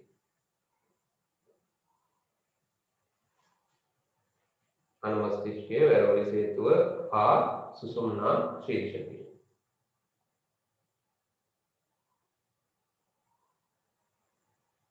හරි මෙන්න මේ සටහන ඔයගොල්ලෝ හොඳට අවබෝධ කරගන්න ඕනේ ඒ කියන්නේ කලල විකසනය මුලින්ම හට ගන්නවා ස්නායු රජ්ජුවේ ස්නායු රජ්ජුවේ පූර්ව ප්‍රදේශ විශාල වෙලා මොළය විකසනය වෙනවා මොලයෙන් පූර්ව මොලය මධ්‍ය මොලය අපර මොලය කියලා කොටස් තුනක් විදිහට අපිට දකින්න පුළුවන් වෙනවා.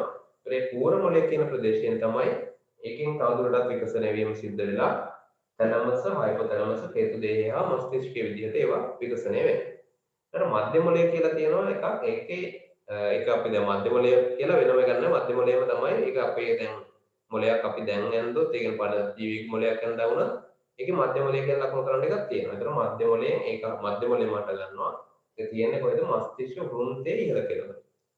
මස්තිෂ්ක වෘන්තය කියලා එකක් තියෙනවා. ඒ කියන්නේ මම උපසටහනක් යන්තම් වැඩිදුර පැහැදිලි කරන්න. මෙන්න මෙහෙම දැන් මොලේ මෙහෙම තියෙනවා නම් මේ මොලේ මෙන්න මේ කොටස අර වෘන්තය නැට්ටක් වගේ හරි මොළ දණ්ඩ කියලා කියනවා.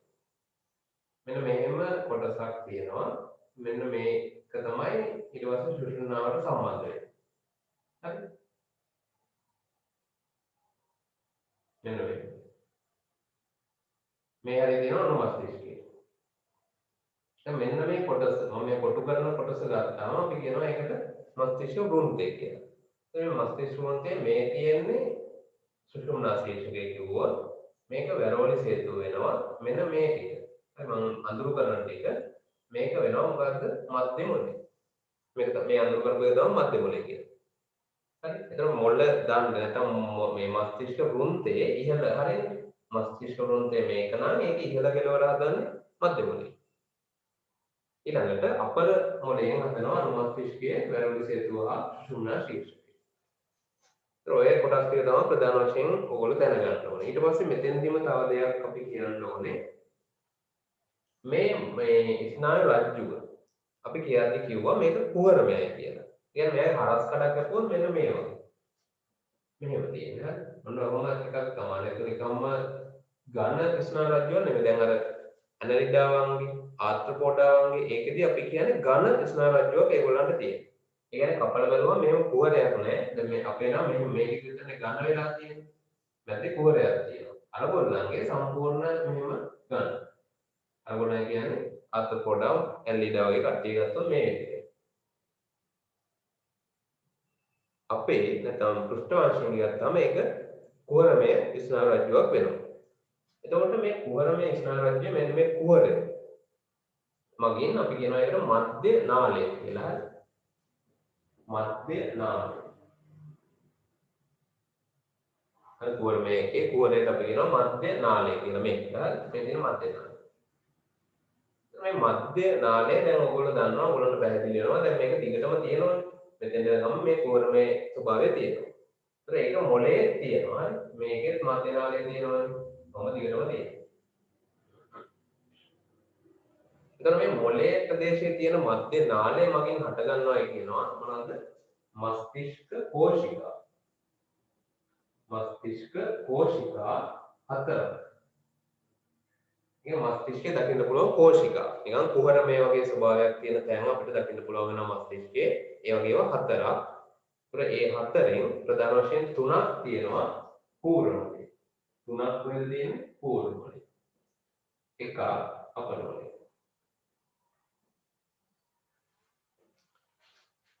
මේ මස්තිෂ්ක කෝෂිකා, ඒ කියන්නේ කුඩා කුහර වගේ හරි මස්තිෂ්කයේ කපල බැලුවම නිකන් කුඩා කුහර වගේ ඒවා අපිට පේනවා. මේ හරි මස්තිෂ්කයේ මෙහෙම කපල බැලුවොත් හරස් කඩා ඒකේ අපිට මෙහෙම පේනවා කුහර වගේ තියෙනවා. දැන් මේ කුහර කිව්වම ඒවා මොනවද පිළිලා තියෙනවද නැත්නම් නිකන් හිස් අවකාශයක් වගේද කියලා ප්‍රශ්නයක් එන්න පුළුවන්. මේවා පිළිලා තියෙන්නේ හිස් අවකාශයක් නෙමෙයි. ඒතර මස්තිෂ්ක කෝෂිකා හටගන්නේ මධ්‍ය නාලයෙන්නේ. ඒතර මධ්‍ය නාලයේ පිළිලා තියෙන තරලයෙන්ම මස්තිෂ්ක කෝෂිකා පිළිනවා. ඒ තරලයට අපි කියනවා දැන් ඉතත් නැලියන්න නමුත් මම මේකම ඒක කියනවා කොහොමද ඒකට ගැලපෙන කරුණු එක මස්තිෂ්ක සුෂුම්නා තරලය. මොන තරලයද? මස්තිෂ්ක සුෂුම්නා තරලය. ඔන්න ඔය කියන තරලයෙන් මධ්‍ය නාලයේ පිළිලයි තියෙන්නේ. මධ්‍ය නාලයෙන් තමයි කෝෂිකා හැදෙන්නේ. ඒ නිසා කෝෂිකා පිළිලා තියෙන්නේ මස්තිෂ්ක සුෂුම්නා තරලයෙන්. ඒවා එකිනෙකට සම්බන්ධයි. හරිද? පැහැදිලිද? දැන් හරි. අවසානයේදී අපි කියන්න මෙන්න මේ වගේ දෙයක් තියෙනවා. මස්තිෂ්ක සුෂුම්නා තරලයක් මොකටද? මස්තිෂ්ක සුෂුම්නා තරලයේ මොකක්ද කාර්යභාරය? හරි. ඒක මේ හරි ගන්න මස්තිෂ්ක සුෂුම්නා තරලයේ මොකක්ද කාර්යභාරය? මේක තියෙනවා ප්‍රධාන වශයෙන් කාර්යභාර කිහිපයක්ම. පළවෙනි එක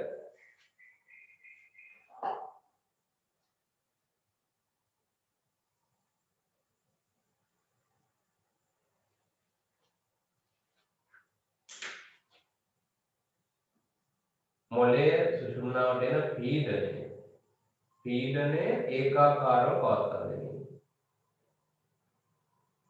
ඒ කියන්නේ මෙන්න මේ විදිහට දැන් මස්තිෂ්ක සුෂුම්නා තරලය අපි ඔය කියපු විදිහට තියෙන්නේ කොහෙද? මේ මස්තිෂ්කයේ මේම කෝෂිකාවල ඒ කියන්නේ කෝෂිකා තුළ තියෙනවා අපහු දැන් මේක දිගටම මේ නාලය එනවා නෙමෙයි.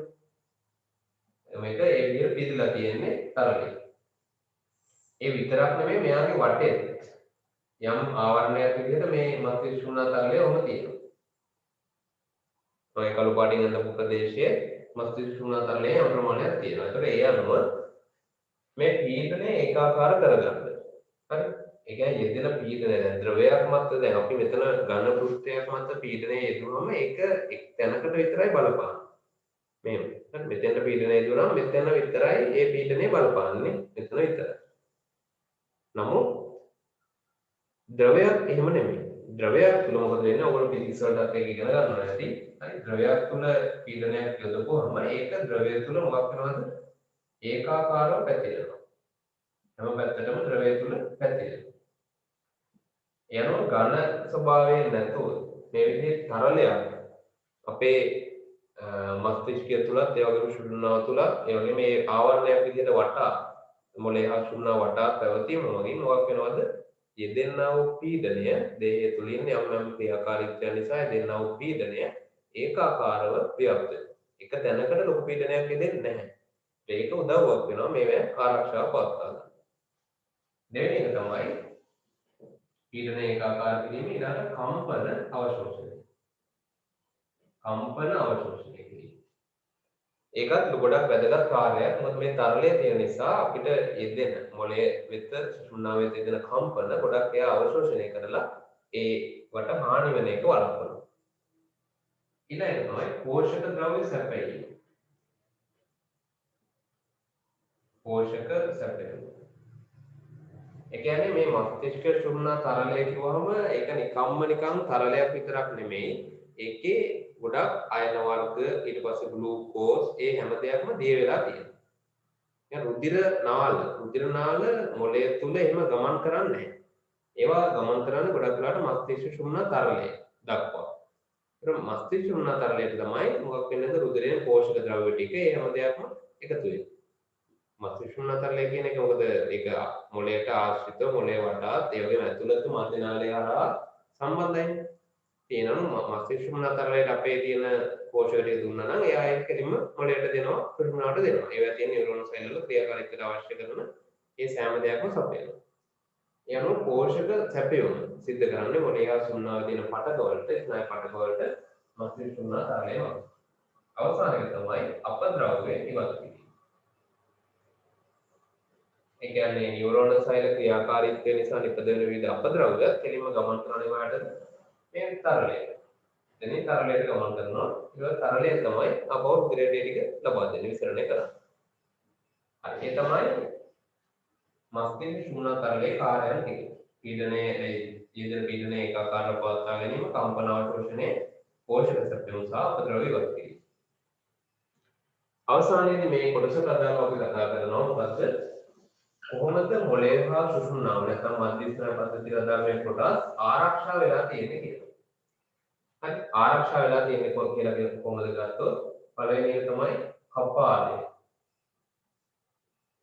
කපාලය තුල පිහිටීම. කපාලය තුල මොකද්ද පිහිටන්නේ? මොළය. මොළය කපාලය තුල පිහිටනවා. අස්ථි වලින් ඇදිච්ච ඝන ආවරණයක් වෙන කපාලය තුල මොළය පිහිටීම පැහැදිලිවම මොළයට ආරක්ෂාවක් ලබා දෙනවා. දැඩි ආරක්ෂාවක් ලබා දෙනවා. ඊළඟට සුෂුම්නාවුණත් එහෙමයි. සුෂුම්නාවුණත් තියෙන්නේ කශේරුකා වටා. දැන් සුෂුම්නාව වටා මොනවද තියෙනවද? කශේරුකා තියෙනවා. හරි කශේරුකා පිළියෙල වීමේ කශේරුව ඇදලා තියෙනවා. ඒතර කශේරුවෙන් ආරක්ෂා වෙනවා මොකද්ද? සුෂුම්නාව. ඊළඟට ආයෙ තියෙනවා පටල. හරි මොන පටලද? මෙනින්ජිය පටල. එහෙම කියලා අපි වෙනම කරන්නේ. හරි මොන පටල කියන්නේ මෙනින්ජිය පටල. පොදුවේ මෙනින්ජිය පටල කියලා කියනවා. මෙනින්ජිය පටල තියෙනවා 3. මම ඒවා බාහිර ඉඳලා කියන විදිහට කියනවා. ඒ කියන්නේ මොලේ දැන් මෙහෙම තියෙනවා නම් මේ මොලේ පිටතේ ඉඳලා මේ පැත්තේ ඉඳලා මේ මොකද්ද කියන එක ඉඳලා නම් කරගෙන එනවා. වරාශිකාව ඊළඟට ජාලාකාර පටලය ඊළඟට චීනාංශුකාව. හරි පරාශිකාව ජාලාකාර මධ්‍ය ජාලාකාර පටලය කියලා කියනවා. බාහිර ජාලාකාර ද්‍රව්‍ය කියලා කියනවා. හරි අභ්‍යන්තරේ චීනාංශුකාව. දැන් මේ පටල තුන මම පොඩ්ඩක් ඇදලා පෙන්නනවා මේ හරියෙන් කොහොමද තියෙන්නේ කියන එක. මෙන්න මෙහෙම.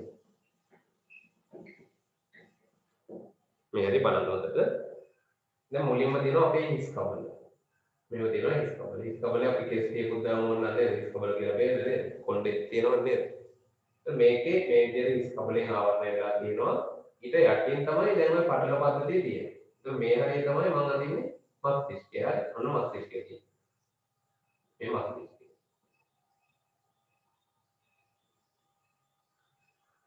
මෙතනින් මුලින්ම තියෙනවා මොකද්ද?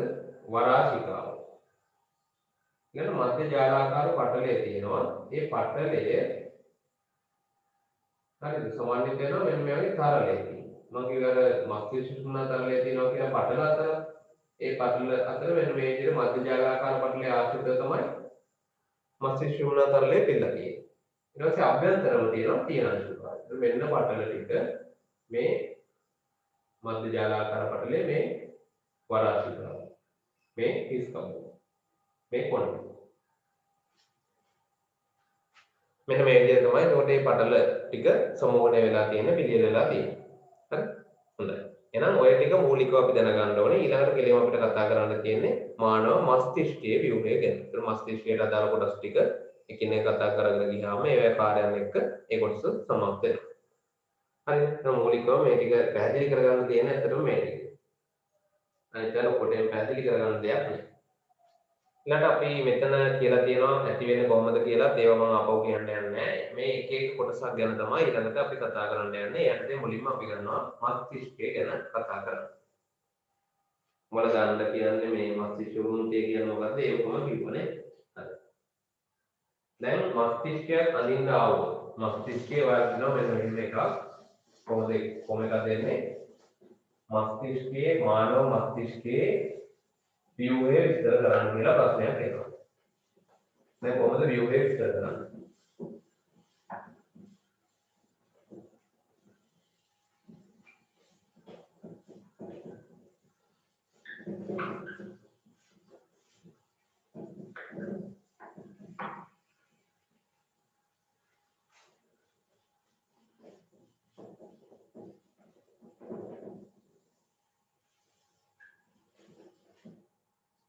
මස්තිෂ්කයේ ව්‍යුහය විස්තර කරන්න කියලා එනවා. ඒතකොට මුලින්ම මස්තිෂ්කයක් අඳින්න ඕනේ. හරි. ප්‍රධාන වශයෙන් ඔයගොල්ලෝ ඇඳිය යුතු රූප සටහන තමයි මේක. මේ හරි වෙන්න අඳින්න අතර බෝඩ් එකේ විස්තර කරනවා දෙයක් හිතෙන්ද?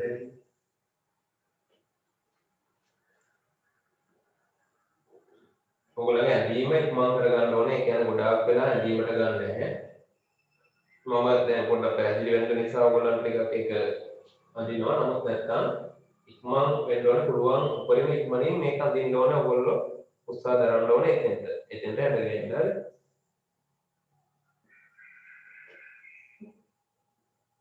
මෙලි දෙනවා ඊට පස්සේ මෙතන තියෙනවා මේ හරි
දල වශයෙන් ඔය විදිහට ගන්න පුළුවන්. මෙයාගේ ගොඩක් සංවලිතව ඒ කියන්නේ අපිට රැලි වගේ දකින්න පුළුවන් මස්තිෂ්කය ගත්තාම හරි දෙයාගේ විදිහේ නිකන් මේ වගේ හරි රැලි තියෙනවා. ඒ කියන්නේ අතිශයින් මෙයා සංවලිතයි හරි. එහෙම වෙලා තියෙන්නේ එයාගේ පෘෂ්ඨ ක්ෂේත්‍රඵලය වැඩි කරගන්න. පිටින් බලපුවම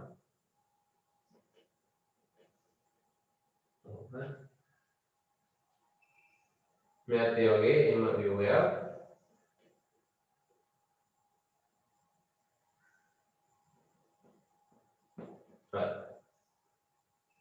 ඔය කොටස් ටික ඔයගොල්ලෝ හරියට ඇඳගත්තා නම් දැන් ලකුණු කරා නම් වැඩේ හරි.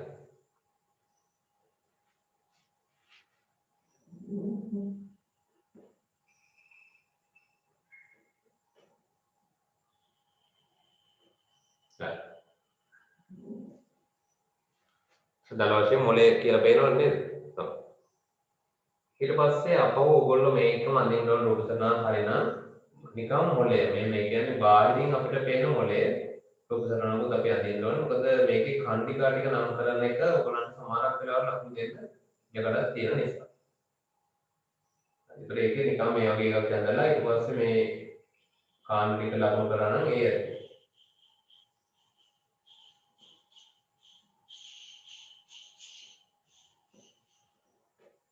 මේ වගේ කාණ්ඩාත්මකට මොලේ බෙදන්න පුළුවන්. ඒතර ඔය රූප මේක තමයි ප්‍රධානම රූප සටහන වෙන්නේ ඕගොල්ලන්ගේ. හරි. දැන් අපි එක එකක් ගැන කොටස් කතා කරගෙන යමු. මොනවද මේ කියලා. මේකේ කොටස් ටික වෙන්නේ මෙන්න මේ කොටස් ටික ඔයගොල්ලෝ නම් කරන්න ඕනේ. මෙයාව ඊළඟ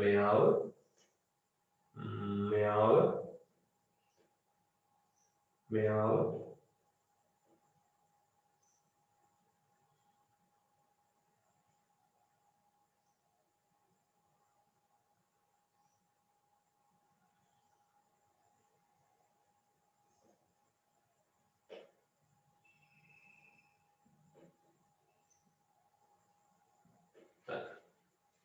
පල්ලෙහාටත් තියෙන කොහොමද කියලා අපි පොඩ්ඩක් ඉඳලා තිබ්බාම ඒක වඩා පැහැදිලි. හරි. හොඳයි. ඔය ටික තමයි නම් කරගන්න ඕන.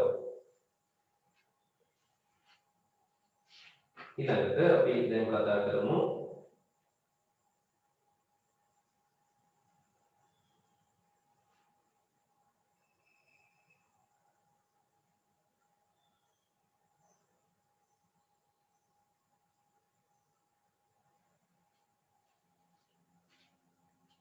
හරි.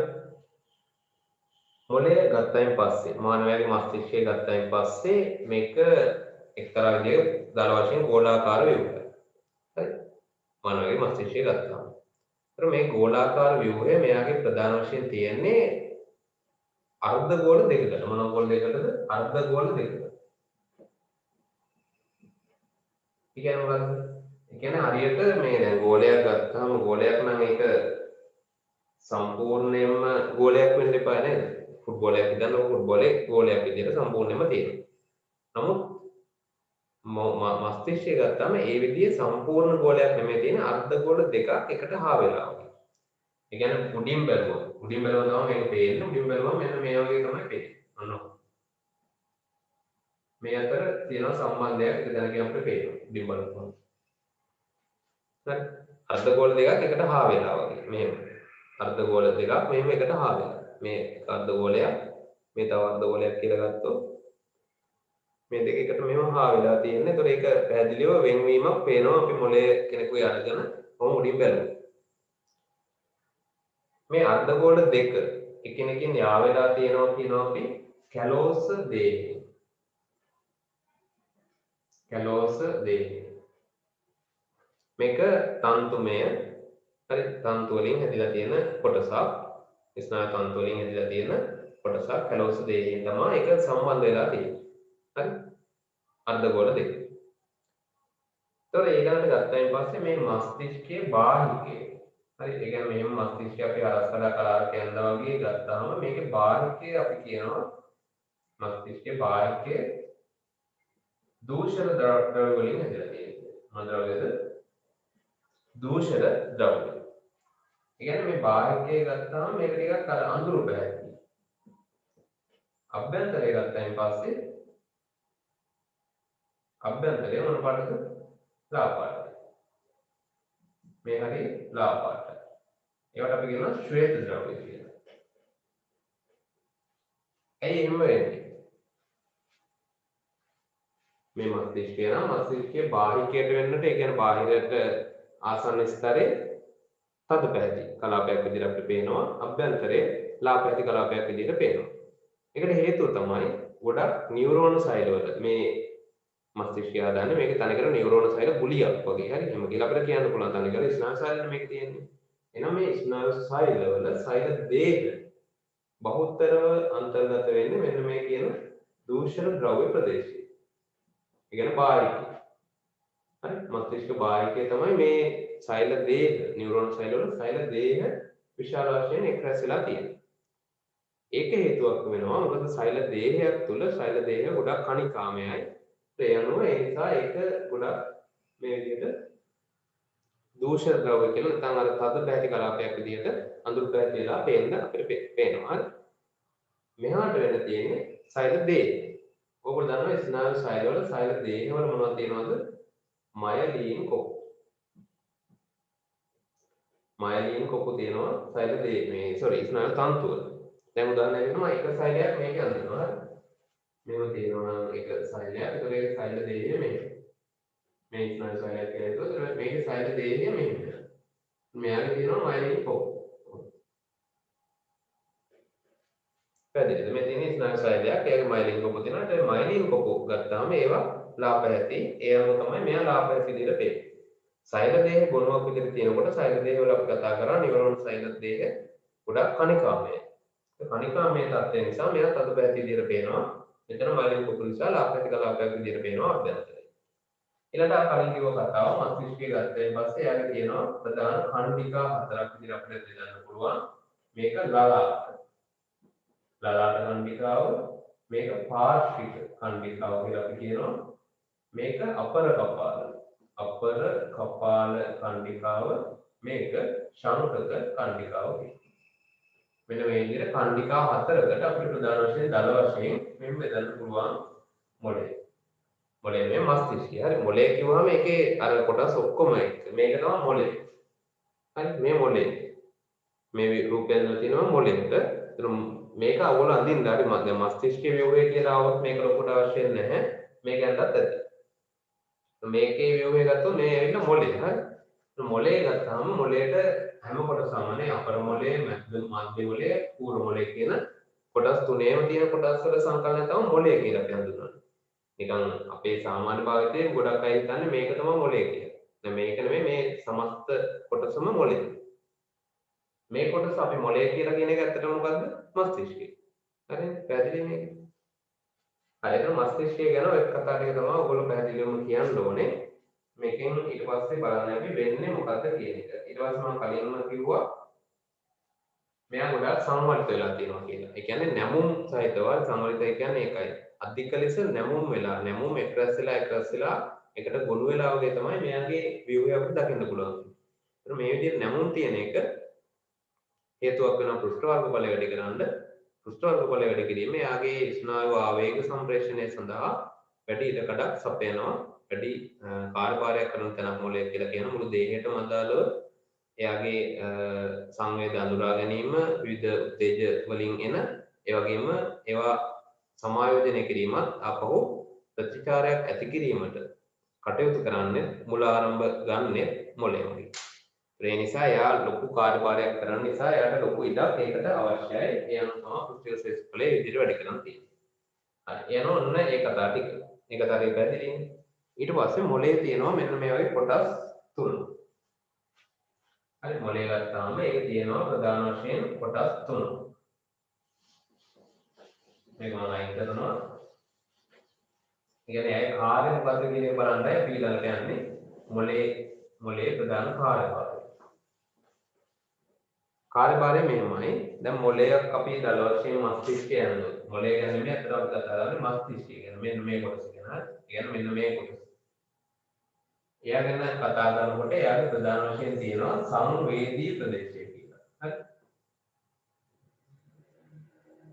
සංවේදී ප්‍රදේශය, සංගාමී ප්‍රදේශය සහ චාරක ප්‍රදේශය කියලා ප්‍රදේශ තුනකට අපිට වෙන් කරන්න පුළුවන්. මේක මේ මම ඉලක්ක කරුවා කියලා ඒ ප්‍රදේශයම වෙන්නේ නැහැ. තේරුණාද? සමහර අපලට මේ තියෙන පුළුවන් සංවේදී ප්‍රදේශයක්.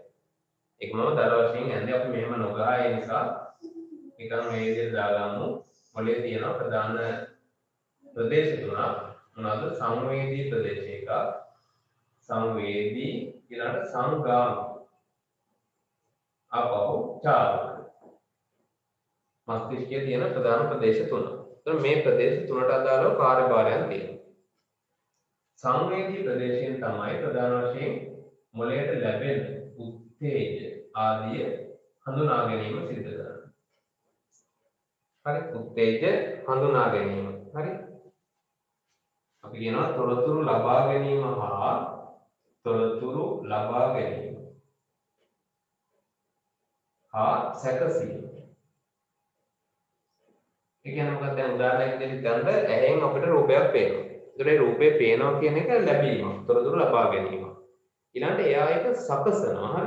එයා ඒක යම් විදිහකින් ඒ සංවේදී ප්‍රදේශය, මොළයේ තියෙන සංවේදී ප්‍රදේශය මගින් සැකසීමකට ලක් කරනවා. ඒ කියන්නේ ඇහෙන් ලැබෙන රූපය හරි ස්නායු හරහා ඒ මොළයේ තියෙන සංවේදී ප්‍රදේශයට ගෙනාන් පස්සේ එයා ඒක සකස් කිරීමක් සිදු කරනවා. උදාහරණයක් විදිහට දැන් අපිට ඇහෙන් අපේ දෘෂ්ටිස්ථානයේ මත නාභිගත වන ප්‍රතිබිම්බය හැම වෙලාවකම යටිකුරු ප්‍රතිබිම්බයක්. එහෙනම් අපිට මෙහෙම බලපුවම හැමතිස්සෙම මිනිස්සු ඔළුවේ හිටගෙන ඉන්නවා වගේ පේන්න එපා නේද? පොළගස් අනිත් පැත්තට පේනවා. හරි අනේ හැම එකම අපිට යටිකුරුව තමයි හදන් පේන්න ඕනේ. නමුත් කුරුකුරුව පේනවනේ. එහෙම පේන්නේ මොළයේ මස්තිෂ්කය මගින් ඒක සකස් කරන නිසා. හරි ඒක ප්‍රධාන වශයෙන් කරන්නේ සංවේදී ප්‍රදේශය. ඊළඟට සංගාමී ප්‍රදේශය ගත්තයින් පස්සේ සංගාමී ප්‍රදේශය කරන්නේ මේ තොරතුරු හඳුනා ගන්න. සංගාමී ප්‍රදේශයට අදාළව මේ ප්‍රදේශයට අදාළව තොරතුරු හඳුනා ගැනීම. තොරතුරු හඳුනා ගැනීම සහ දත්ත අර්ථකථනය. හරි.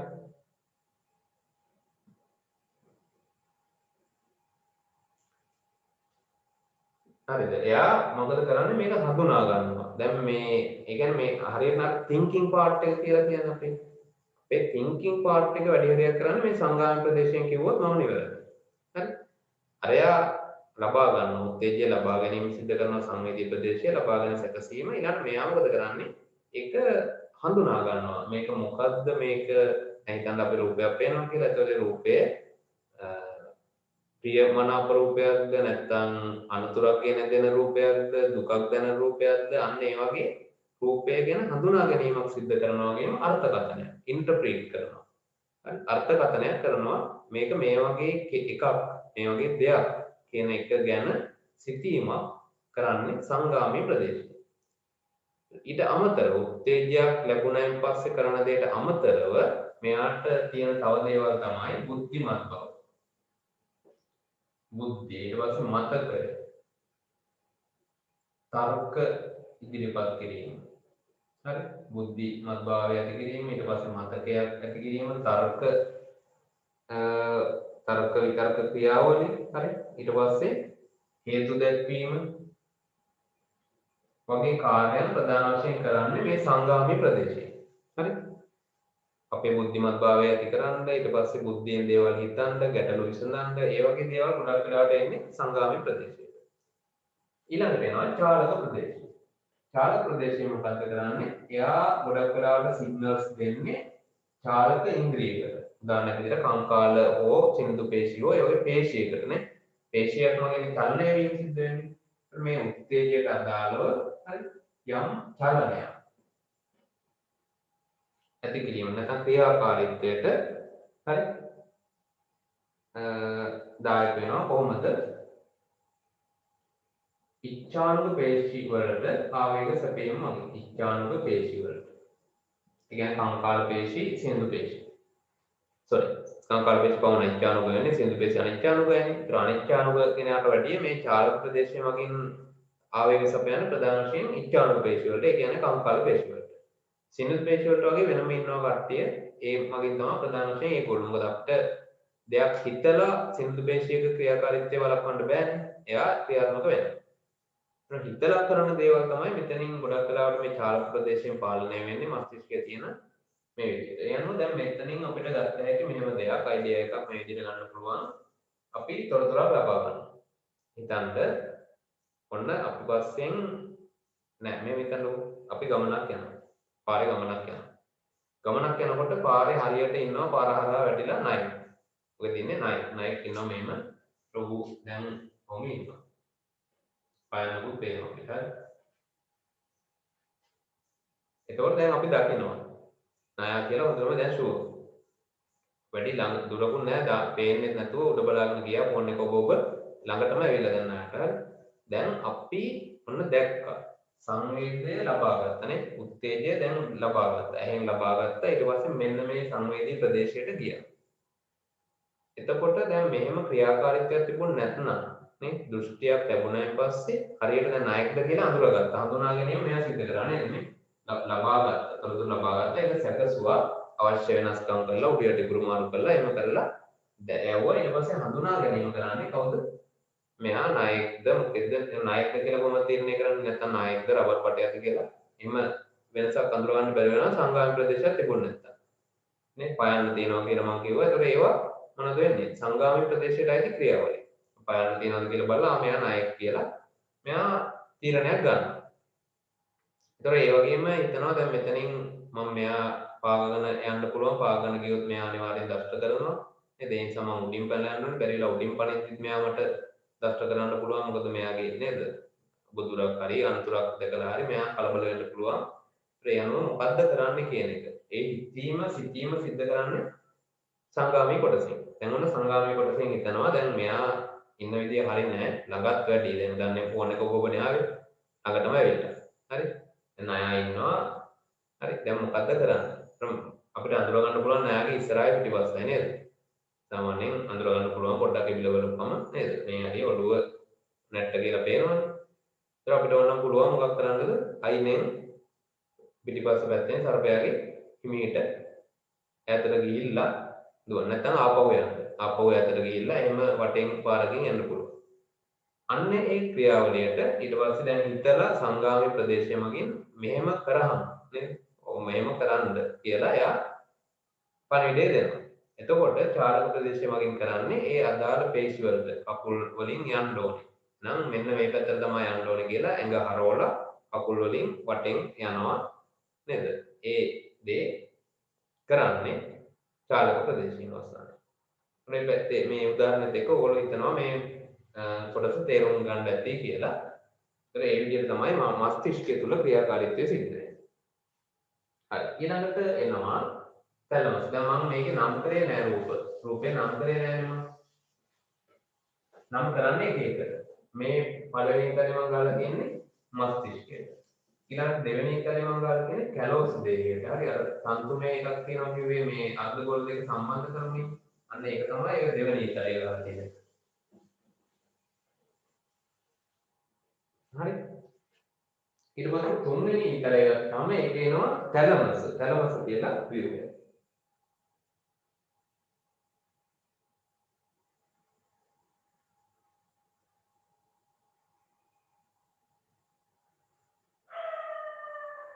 හරි. තැලමස්. දැන් මේ ඉතල මෙයා මස්තිෂ්කය, මෙයා කැලෝස් දේහය, මෙන්න මේ හරිය තියෙන තැලමස්. මෙයා තමයි තැලමස්. හරි. තැලමස් කියලා කියන්නේ එතකොට ඒවැ අපි දැනගන්න ඕනේ පිහිටීම. හරියටම තැලමස් පිහිටන්නේ ඔයගලන්ට පේනවා රූපේ. කොහෙද අපි කියන්නේ? කැලෝස් දේහයට වහාම පහළින් පිහිටයි. ලොකු පිහිටීමේ අපිට හැඳින්වීමක් කරන්න ඕනේ නැහැ. කැලෝස් දේහයට වහාම පහළින් තියෙන තැලමස්. ඒ නිසා පිහිටීම ලොකු ගැටලුවක් කරගන්න ඕනේ නැහැ. මෙයාගේ විශේෂිත ඉන්ද්‍රියයක් විදිහට එහෙම වෙනම වෙන් වෙලා පේන්නේ නැහැ. දැන් මෙතන මස්තිෂ්කය නම් පේනවනේ මෙහෙම පිටිපස්සට වෙන් වෙච්ච එකක් විදිහට. මෙයාගේ එහෙම නැහැ නිකන් ප්‍රදේශයක්. හරි. මේ ප්‍රදේශය කියලා මට මෙහෙම නම් කරන්න පුළුවන්. ඒ නිසා මට එතනින් එහා ලොකු දෙයක් කරන්න බැහැ. මෙන්න මේ වගේ ප්‍රදේශයක තමයි තැලමස් තියෙන්නේ. හරි. මේ වගේ හරි. ඒ තැලමසෙහි ඊළඟට තියෙන ප්‍රධාන කාර්යභාරය තමයි මේක තියෙනවා ශ්වේත හා දූෂිත ද්‍රව්‍ය ගොනු දෙකක් විදිහට කියලා කියනවා. හරි. මොනවද විදිහට ගොනු. මොන ගොනුද? ශ්වේත ද්‍රව්‍ය හා දූෂිත ද්‍රව්‍ය ගොනු දෙකක් විදිහට තැලමස් පිටන්නේ. මේක ප්‍රධාන කාර්යභාරයක් වෙනවා සංවේදී ඉන්ද්‍රියන්ගේ. සංවේදී ඉන්ද්‍රියන්ගෙන් එන ආවේග. හරි. ආවේග ලබා ගන්න ප්‍රධාන මධ්‍යස්ථානය විදිහට ක්‍රියා කරනවා කියන්නේ. ප්‍රධාන මධ්‍යස්ථානය මේන් සෙන්ටර් එක. දැන් ඔය ඉන්ටර්නෙට් කනෙක්ෂන් වල එමත් තියෙන්නේ නේද? දැන් ඔය ඩයලොග් මොබිටර් කියලා දිනවා. ඒතර ඒවැ ප්‍රධාන මධ්‍යස්ථානයක් තියෙනවා. මේ මධ්‍යස්ථානය වගේ තමයි ගොඩක් ඒ දේවල් පාලනය වෙන්නේ ලංකාව පුරාම අදාළ කටයුතු සිද්ධ කරන්නේ ඒ මධ්‍යස්ථානය මගින්. ඒ වගේ මේ සංවේදී ඉන්ද්‍රියයන්ගෙන් ලැබෙනා වූ ගොඩක් සංවේදක ලබාගෙන ඒවා ලබාගෙන එයාගාව තියාගන්න නෙමෙයි එයා ඒවා යොමු කරනවා අදාළ තැනට. ඒතර ඒ ක්‍රියාවලිය සිද්ධ කරන්නේ ප්‍රධාන වශයෙන් තැලමස්. කොහෙටද යවන්නේ? මස්තිෂ්ක බාහිරයට. හරි. මස්තිෂ්ක බාහිරයට ඊට පස්සේ එයා යවනවා. ලබා ගැනීම සහ ඒවා නිසි පරිදි මස්තිෂ්ක බාහිරයේ කොටස් වලට කොටස් කරා යොමු කිරීම සිද්ධ කරනවා.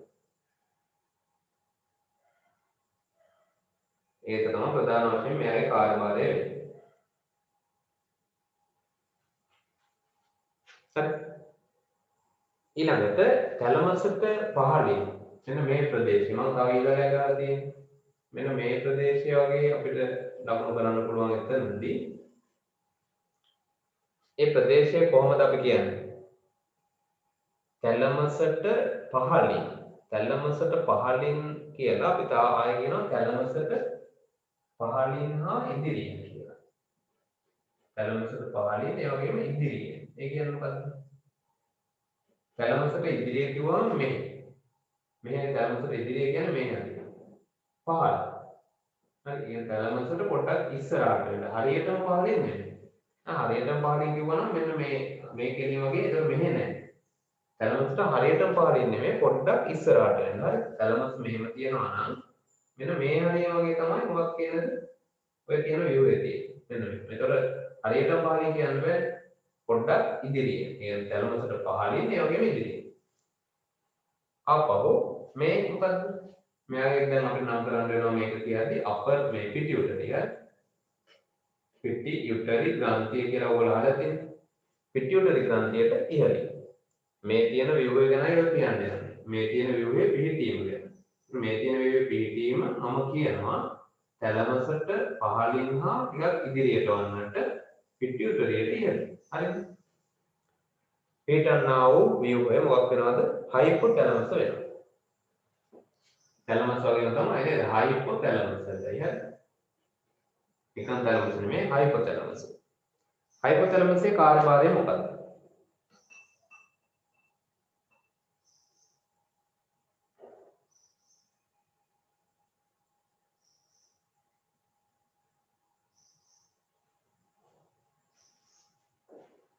හයිපොතැලමස්ගේ කාර්යභාරය කියන කලින් පොඩි දෙයක් කියන්න ඕනේ. ඊට පස්සේ හයිපොතැලමස්ට පල්ලෙහාදී තියෙන පිටියුටරි ග්‍රන්ථිය. පිටියුටරි ග්‍රන්ථියේ කණ්ඩිකා දෙකක් අපිට දකින්න පුළුවන්. නැගින පිටියුටරි ග්‍රන්ථිය මෙන්න මේ වගේ. හරි. පූර්ව දෙසට යන පූර්ව කණ්ඩිකාවක් නැත්නම් පූර්ව පිටියුටරි කියලා අපි ඒක හඳුන්වනවා. මේක අපර පිටියුටරි. අපර පිටියුටරි. හරි පූර්ව අපර කියලා කණ්ඩිකා දෙකක් තියෙනවා. එතකොට මෙන්න මෙයාගේ ඒ කියන්නේ හයිපොතැලමස් වල මෙයාගේ හරි මෙයාගේ නෙමෙයි මෙයාගේ හයිපොතැලමස් වල ඉඳලා පූර්ව පිටියුටරියට. හරි හයිපොතැලමස් ඉඳලා පූර්ව පිටියුටරියට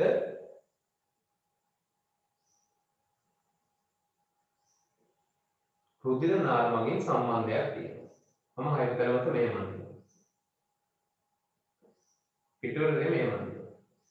ඔයාලට පැහැදිලි වෙනවා එහෙම කරන්නේ. එතකොට මෙයාගේ මෙන්න මේ පූර්ව පිටියුටරියට රුධිර නාල සැපයීමක්. රුධිර නාල වලින් මෙයා සම්බන්ධයි. මෙන්න මේ රුධිර නාල පූර්ව පිටියුටරිය වෙත හයිපොතැලමස්යේ ඉඳලා යන රුධිර නාල ශාකනය වෙලා ගමන් කරනවා. අපර පිටියුටරිය දැන් මේ අපූර්ව කිව්වොත් අපර පිටියුටරියට මේක අපර කියලා ගත්තොත් අපර පිටියුටරියට එනවා ස්නායු තන්ත්‍රය. මෙන්න එනවා ස්නායු මෙයාගේ මෙහෙම බෙදෙනවා ආයෙත් තියෙන ස්නායුව ඒ ස්නායු වලට ආයෙ මෙහෙම එනවා. ඒතර ස්නායු තන්තු වල සැපයීමක් තියෙනවා කොහටද?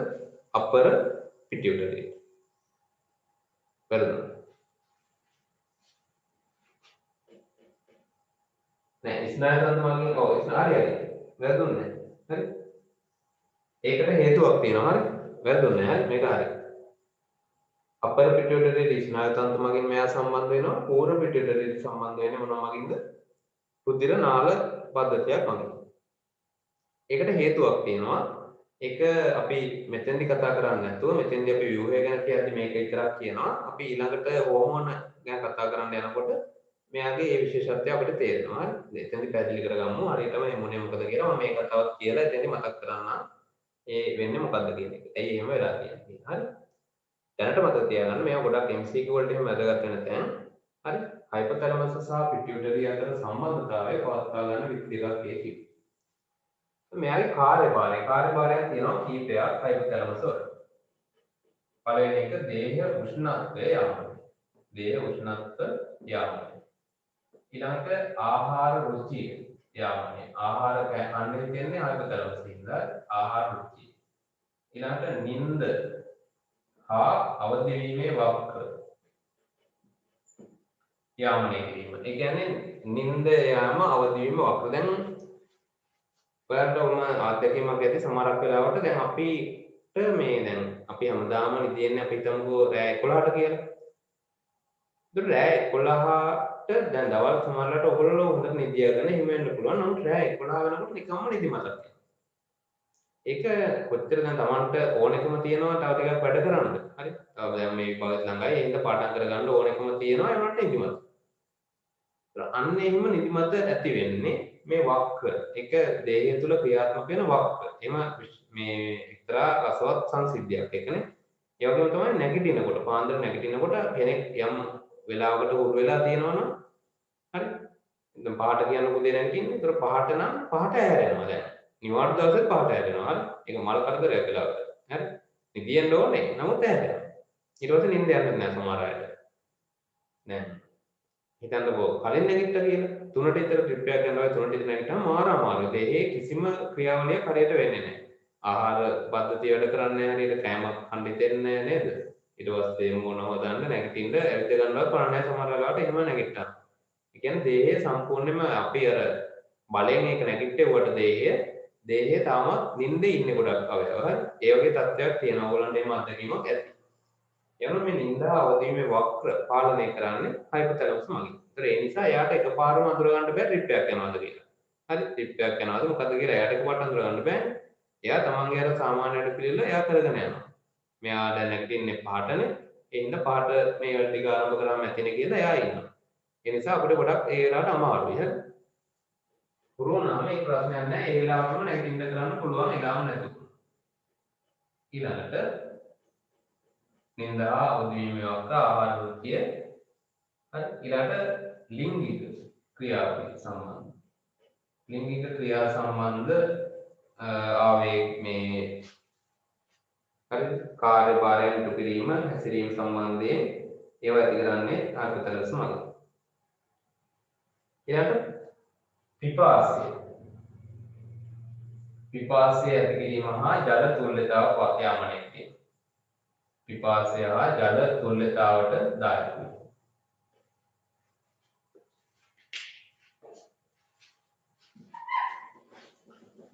ඊළඟට මෙහෙම එකක් පලා යාමේ හා පහර දීමේ ප්‍රතිචාර. පලා යාම එහෙම නැත්නම් පහර දීම. මේකත් අපි කතා කරලා තියෙනවා දැනට. හරි.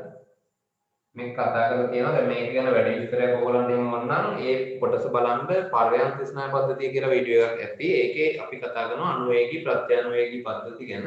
එතෙන්දී මේ ගැන ටිකක් විස්තරයක් මම කතා කරනවා. ඒ කියන්නේ අපි යම් කිසි අවස්ථාවකට හැඩ ගැහෙනවා අනතුරක් වෙන අවස්ථාවක දැන් හරකෙ පන්නගෙන යනවා වගේ හිතලා එතන පලා යනවා නේ. නැත්නම් අපේ දැන් තරහකාරයෙක් වගේ ඇවිල්ලා රණ්ඩුවට එනවා. එතකොට එතන පහර දීමක්. හරි ඒ ක්‍රියාවලිය කරන්න ඒක වෙන දායකත්වය දරන්නේ මේ හයිපොතැලමස් මගින්. ඊට පස්සේ පූර්ව පිටියුටරියෙන් මෙන්න මේ වගේ හරි මේ පූර්ව පිටියුටරියෙන් හෝමෝන නිදාස් කිරීම. පූර්ව පිටියුටරියෙන් හෝමෝන නිදාස් කිරීම හා අපර පිටියුටරියට හෝමෝන ගෙන යනවා. පූර්ව පිටියුටරියෙන් හෝමෝන නිදාස් කිරීම හා අපර පිටියුටරියට හෝමෝන ගෙන යාම ගෙන ගොස් ගබඩා කර තැබීම වගේ ක්‍රියාවලියක් සිද්ධ කරනවා හයිපොතැලමස් මගින්. අවසානයේදී ස්වයං සාධක ස්නායු පද්ධතිය පාලනය කිරීම. ස්වයං සාධක ස්නායු පද්ධතිය කියලා කියන්නේ අනුවේගී සහ ප්‍රත්‍යනුවේගී ස්නායු පද්ධතිය. ඒතර ඒකේ වෙන්නේ මොකද්ද? ඒකේ ගැන වැඩි පැහැදිලි කිරීමක් අර වීඩියෝ එකෙන් බලන්න අපිට මේ පාඩම් කොටසින් පස්සේ ඒක හම්බ වෙනවා. ඒක දැනටත් කරලා තියෙනවා. ඒතර පූර්ව පිටියුටරිය අපර පිටියුටරිය මත ක්‍රියා කරලා එතන හෝමෝන ඉපදවන්න යනවා. ඒ ගැන වැඩි විස්තර අපි කියනවා. ඇයි මම ගබඩා කිරීම කියලා කිව්වේ? ඊපස් නිපදවීම කිව්වේ මොකද්ද? ඒ වෙනස මොකද්ද? ඒ දෙක අතර ඒවා මම පැහැදිලි කරනවා. හෝමෝන කරන්න ආවන් පස්සේ මෙතන ඒක පැහැදිලි කරන එක ලොකු තේරුමක් නැති නිසා. හරි. ඒ අනුව ඒ ටික තමයි ප්‍රධාන වශයෙන් කාර්යභාරය වෙන්නේ පීඩන ස්ථානයේ. ඊට පස්සේ අර ස්නායු රුධිර සැපයීම ඊළඟට කාර්යභාරය කිව්වා. එතනින් හයිපොතැලමස් හරි. ඊළඟට මධ්‍ය මොලේ. මධ්‍ය මොලේ කියන එක දැන් තමයි අපි ටිකක් දන්නවා. ඒකේ කාර්යභාරය මේ තියෙන මධ්‍ය මොලේ කො මේ තියෙන මම එහා පැත්තෙන් ඉතලා ගාලා තියෙන මධ්‍ය මොලේ. මේ තියෙන මධ්‍ය මොලේ. ඒ කියන්නේ මොළ අපි කියන මස්තිෂ්ක වෘන්තය කියලා. ඒ මස්තිෂ්ක වෘන්තය කියන පුළුවන් මෙන්න මේ කොටස. ඒතර ඒකේ තියෙන උඩම කොටස ඉහළම කොටස තමයි මොකද්ද? මධ්‍ය මොලය කියලා අපි කියන්නේ. මේ මස්තිෂ්ක වෘන්තයේ ඉහළම කොටසයි කිව්වම හරියි. ඒ වගේම තවදුරටත් ඕනනම් කියන්න පුළුවන් ඔයාලට මස්තිෂ්කයට පහළින් හා මේ කොටස මොකද්ද? වැරෝලි සේතුව. වැරෝලි සේතුව. ඒතර ඒ වගේ අපි අර අවශ්‍ය කොටස් ටික විතරක් නම් කරගෙන ගියාම ඔයගොල්ලන්ට පැහැදිලි. හරි? ඒ වැරෝලි සේතුවට ඉහළින් හා මස්තිෂ්කයට පහළින් තමයි මොකක් තියෙන කියලා කියන්න පුළුවන් මධ්‍ය මොලය. එහෙම නැත්නම් වෙන විදිහට ඔයගොල්ලන්ට කියන්න පුළුවන් මස්තිෂ්ක වෘන්තයේ ඉහළම කොටස සාදාන්නේ මධ්‍ය මොලය කියලා. හරි. ඊට පස්සේ මධ්‍ය මොලය ගත්තයින් පස්සේ එයාගේ අපි කියනවා මෙහෙම 3 හා 4 මස්තිෂ්ක කෝෂිකා සම්බන්ධ කරමින් නැති මස්තිෂ්ක සුෂුම්නා වටා මස්තිෂ්ක සුෂුම්නා තරලයේ වටා මධ්‍ය මොලේ පිටයි කියලා කියනවා. ඒකත් ඒ පිහිටීමේදී කියන්න පුළුවන් එකක්. දැන් මේ රූප සටහන ඒක අඳින්න බෑ. මොකද තරලේ අඳින්න බෑනේ එහෙම වටා. හරි. ඒතර ඒ විදිහට තියනවා කියන එක පොඩ්ඩක් ඔයගොල්ලෝ තේරුම් ගන්න. ඒ වටා මේක පවතින බව. මම රූපයක් එකට දාන්නම්. ඉමේජ් එකක් පැහැදිලි වෙන්න වටා ඒ රූප සටහන බලලා පැහැදිලි කරගන්න. හරි. ඊට පස්සේ මේකදී ප්‍රධාන වශයෙන් කරන්නේ මධ්‍ය මොලේ කාර්යභාරය ගත්තාම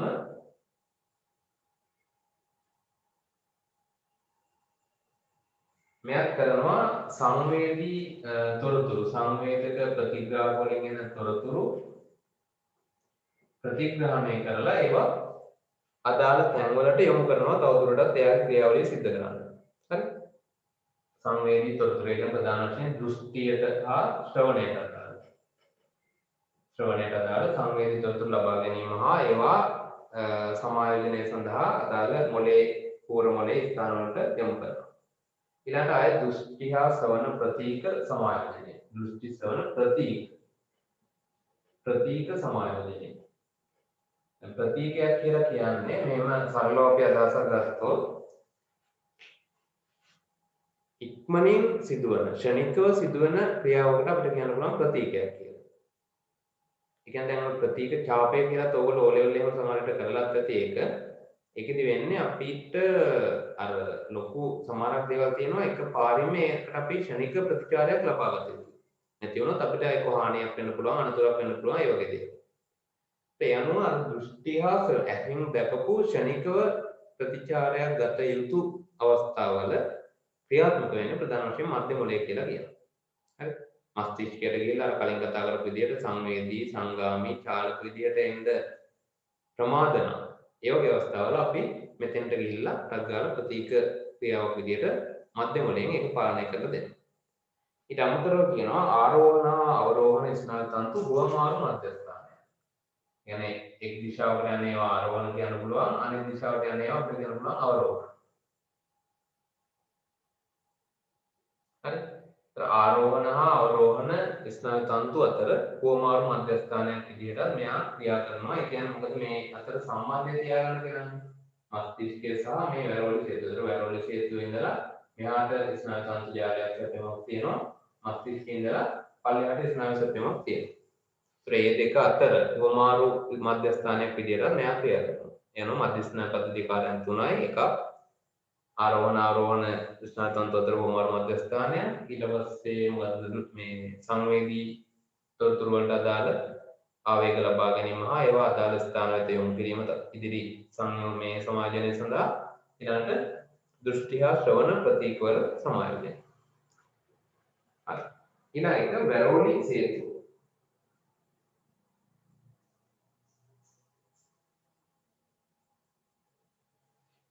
වැරෝලි සේතුවත් අපි නම් කරලා තියෙන දැන් තමයි ඒක පිහිටීම කියමු බලන්න කොහොමද කියලා. වැරෝලි සේතුවේ පිහිටීම කොහොමද? අපි කියන්නේ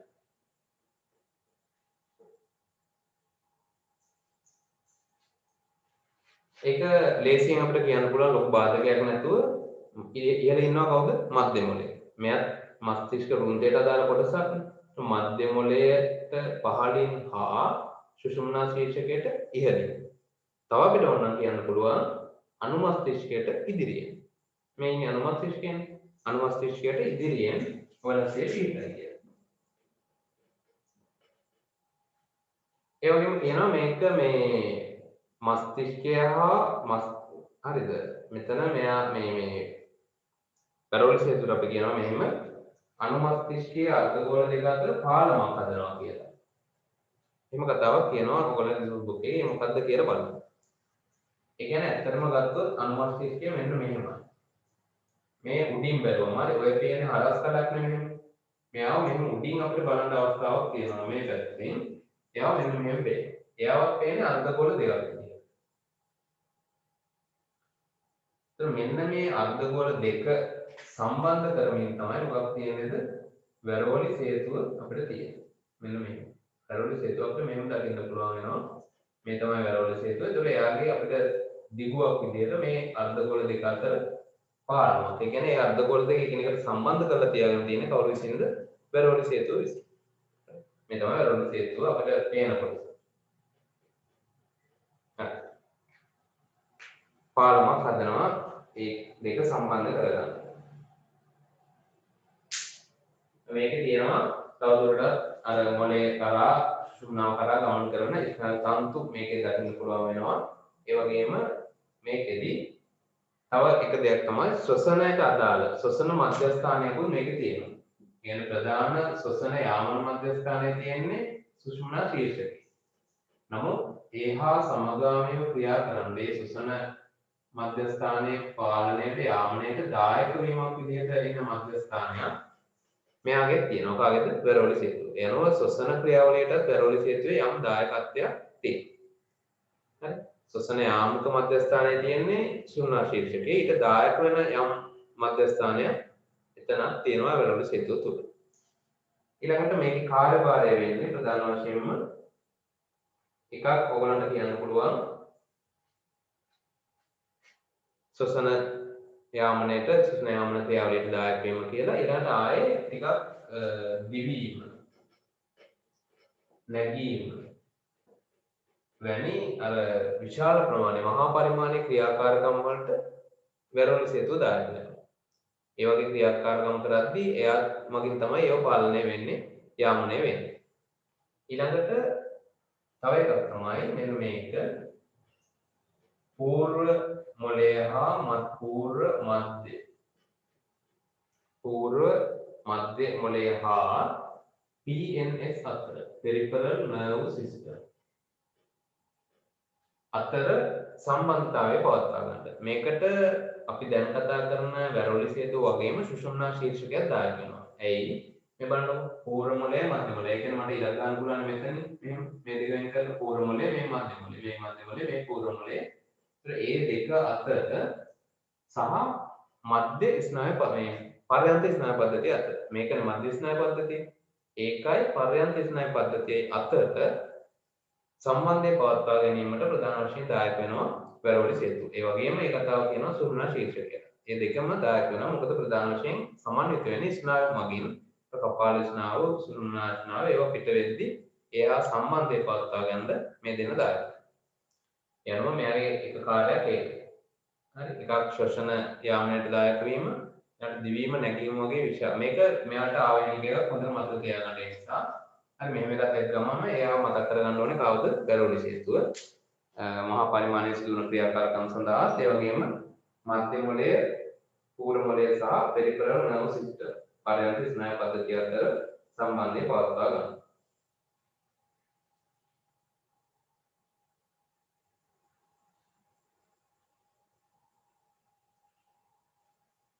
ඊට පස්සේ ඊළඟ එක සුෂුම්නා ශීර්ෂකයේ ප්‍රධාන වශයෙන්ම එයා කියන්නේ කෙලිම අපිට කියන්න පුළුවන් වෙරොලි සේතුවට පහළින් තියෙන්නේ. ඊට පස්සේ ඕනනම් කියන්න පුළුවන් සුෂුම්නාවට ඉහළින් නැත්නම් සුෂුම්නාව ආරම්භ ස්ථානයේ තමයි සුෂුම්නා ශීර්ෂකයේ තියෙන්නේ.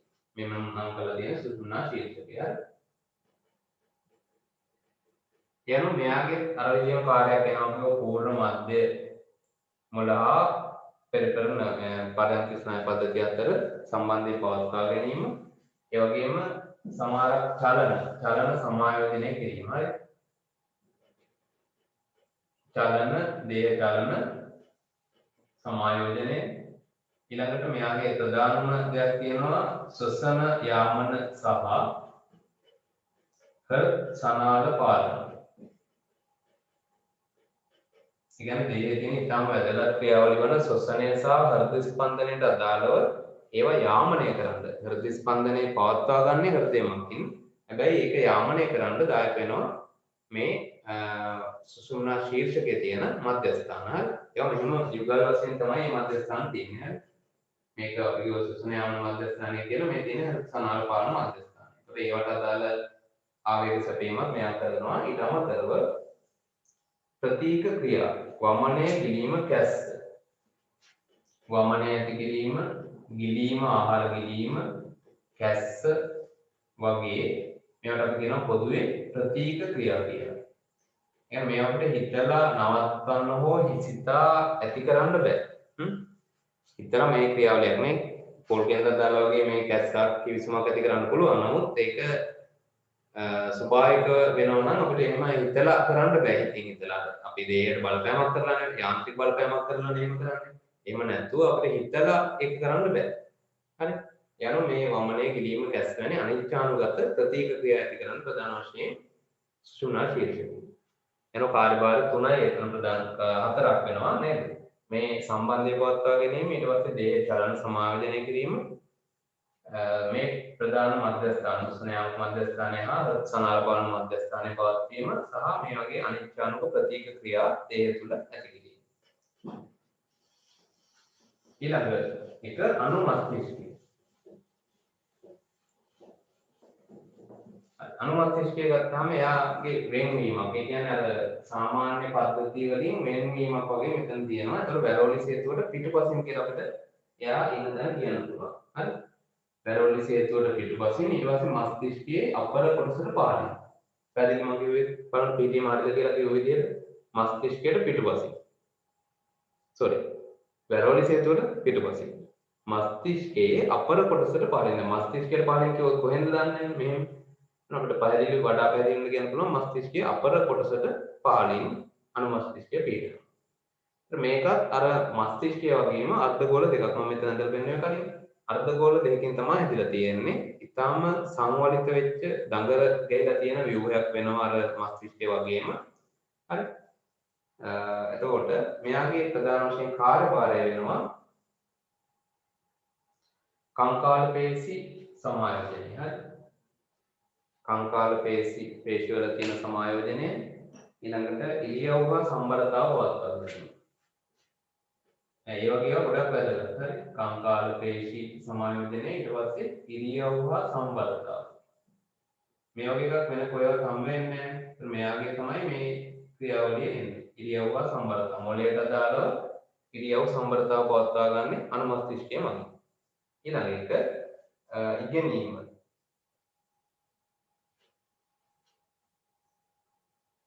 ඉගෙනීම හා මතක තබා ගැනීම.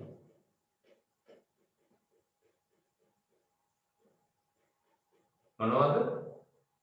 බයෝ නෙමේ චාලක හැකියාව. ඒ කියන්නේ මොනවද? චලනය වෙන ඒවා. ඒ කියන්නේ මේවා මතක තබා ගැනීම. හරි. චලනය වෙන දේවල්. දැන් උදාහරණයක් විදිහට අපි හරි කරන දෙයක් අපේ තියෙන දේ ක්‍රියාකාරීත්වයක දෙයක් මතක තබා ගැනීම. හරි. වේගයෙන් දැන් වේගයෙන් දිවීමට අපි මොකද්ද කරන්න ඕනේ? දුවනවා කිව්වම දුවන එක ආකාර තියෙනවනේ නේද? හිමින් ඇවිදගෙන වගේ දුවනවා, වේගෙන් දුවනවා, හරි? සාමාන්‍ය තරමින් දුවනවා. ඒ වගේ ඒතර යනවා මේ එක් අවස්ථාවට අදාළව අපේ චලනය කිරීම චාලක හැකියාව වෙනස් වෙන්න ඕනේ. ඒතර කෝකද අපි යොදාගන්නේ කියන එක ප්‍රධාන වශයෙන් කරගන්නේ කවුරු මගින්ද? අනුමස්තිෂ්කය මගින්. ඊට පස්සේ දැන් මොළයට අදාළ කොටස් ටික හරි. මොළයට අදාළ සියලුම කොටස් ටික හරි. අපි මොළේ ඉඳලා මෙතන මස්තිෂ්කයේ ඉඳලාම කතා කරා. මස්තිෂ්කයේ ටිකක් වැඩිපුර තොරතුරු තිබුණා.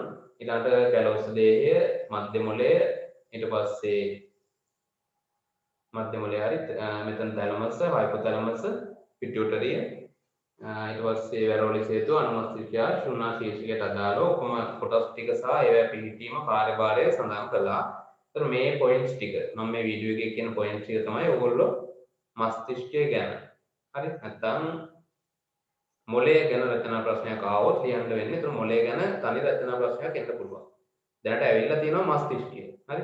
මස්තිෂ්කය ඇවිල්ලා තියෙනවා. ඒකේ එකත් කොටස් දෙකක් විදිහට වගේ ඇවිල්ලා තියෙන්නේ. ඒකේ රූපසරණක් ඇඳුත් අර කලින් කණ්ඩිකා වෙන් කරන රූපසරණ ඇඳාම ප්‍රමාණවත්. මොළය කියලා આવොත් අනිවාර්යයෙන්ම මේ රූපසරණ අඳින්න පුරුදු වෙලා ඉන්න ඕනේ ඔයගොල්ලෝ අනිවාර්යයෙන්ම. හරි. ඊළඟ අවසාන වශයෙන් සුෂුම්නාව ගැන පොඩ්ඩක් විස්තර කියනවා. ඒ ගැන මම තවත් වීඩියෝ එකක් කියලා ඇති. සුෂුම්නාව කියලා කියන්නේ දැන් සුෂුම්නා ශීර්ෂකයෙන් පස්සේ පටන් ගන්නා වූ ව්‍යුහය.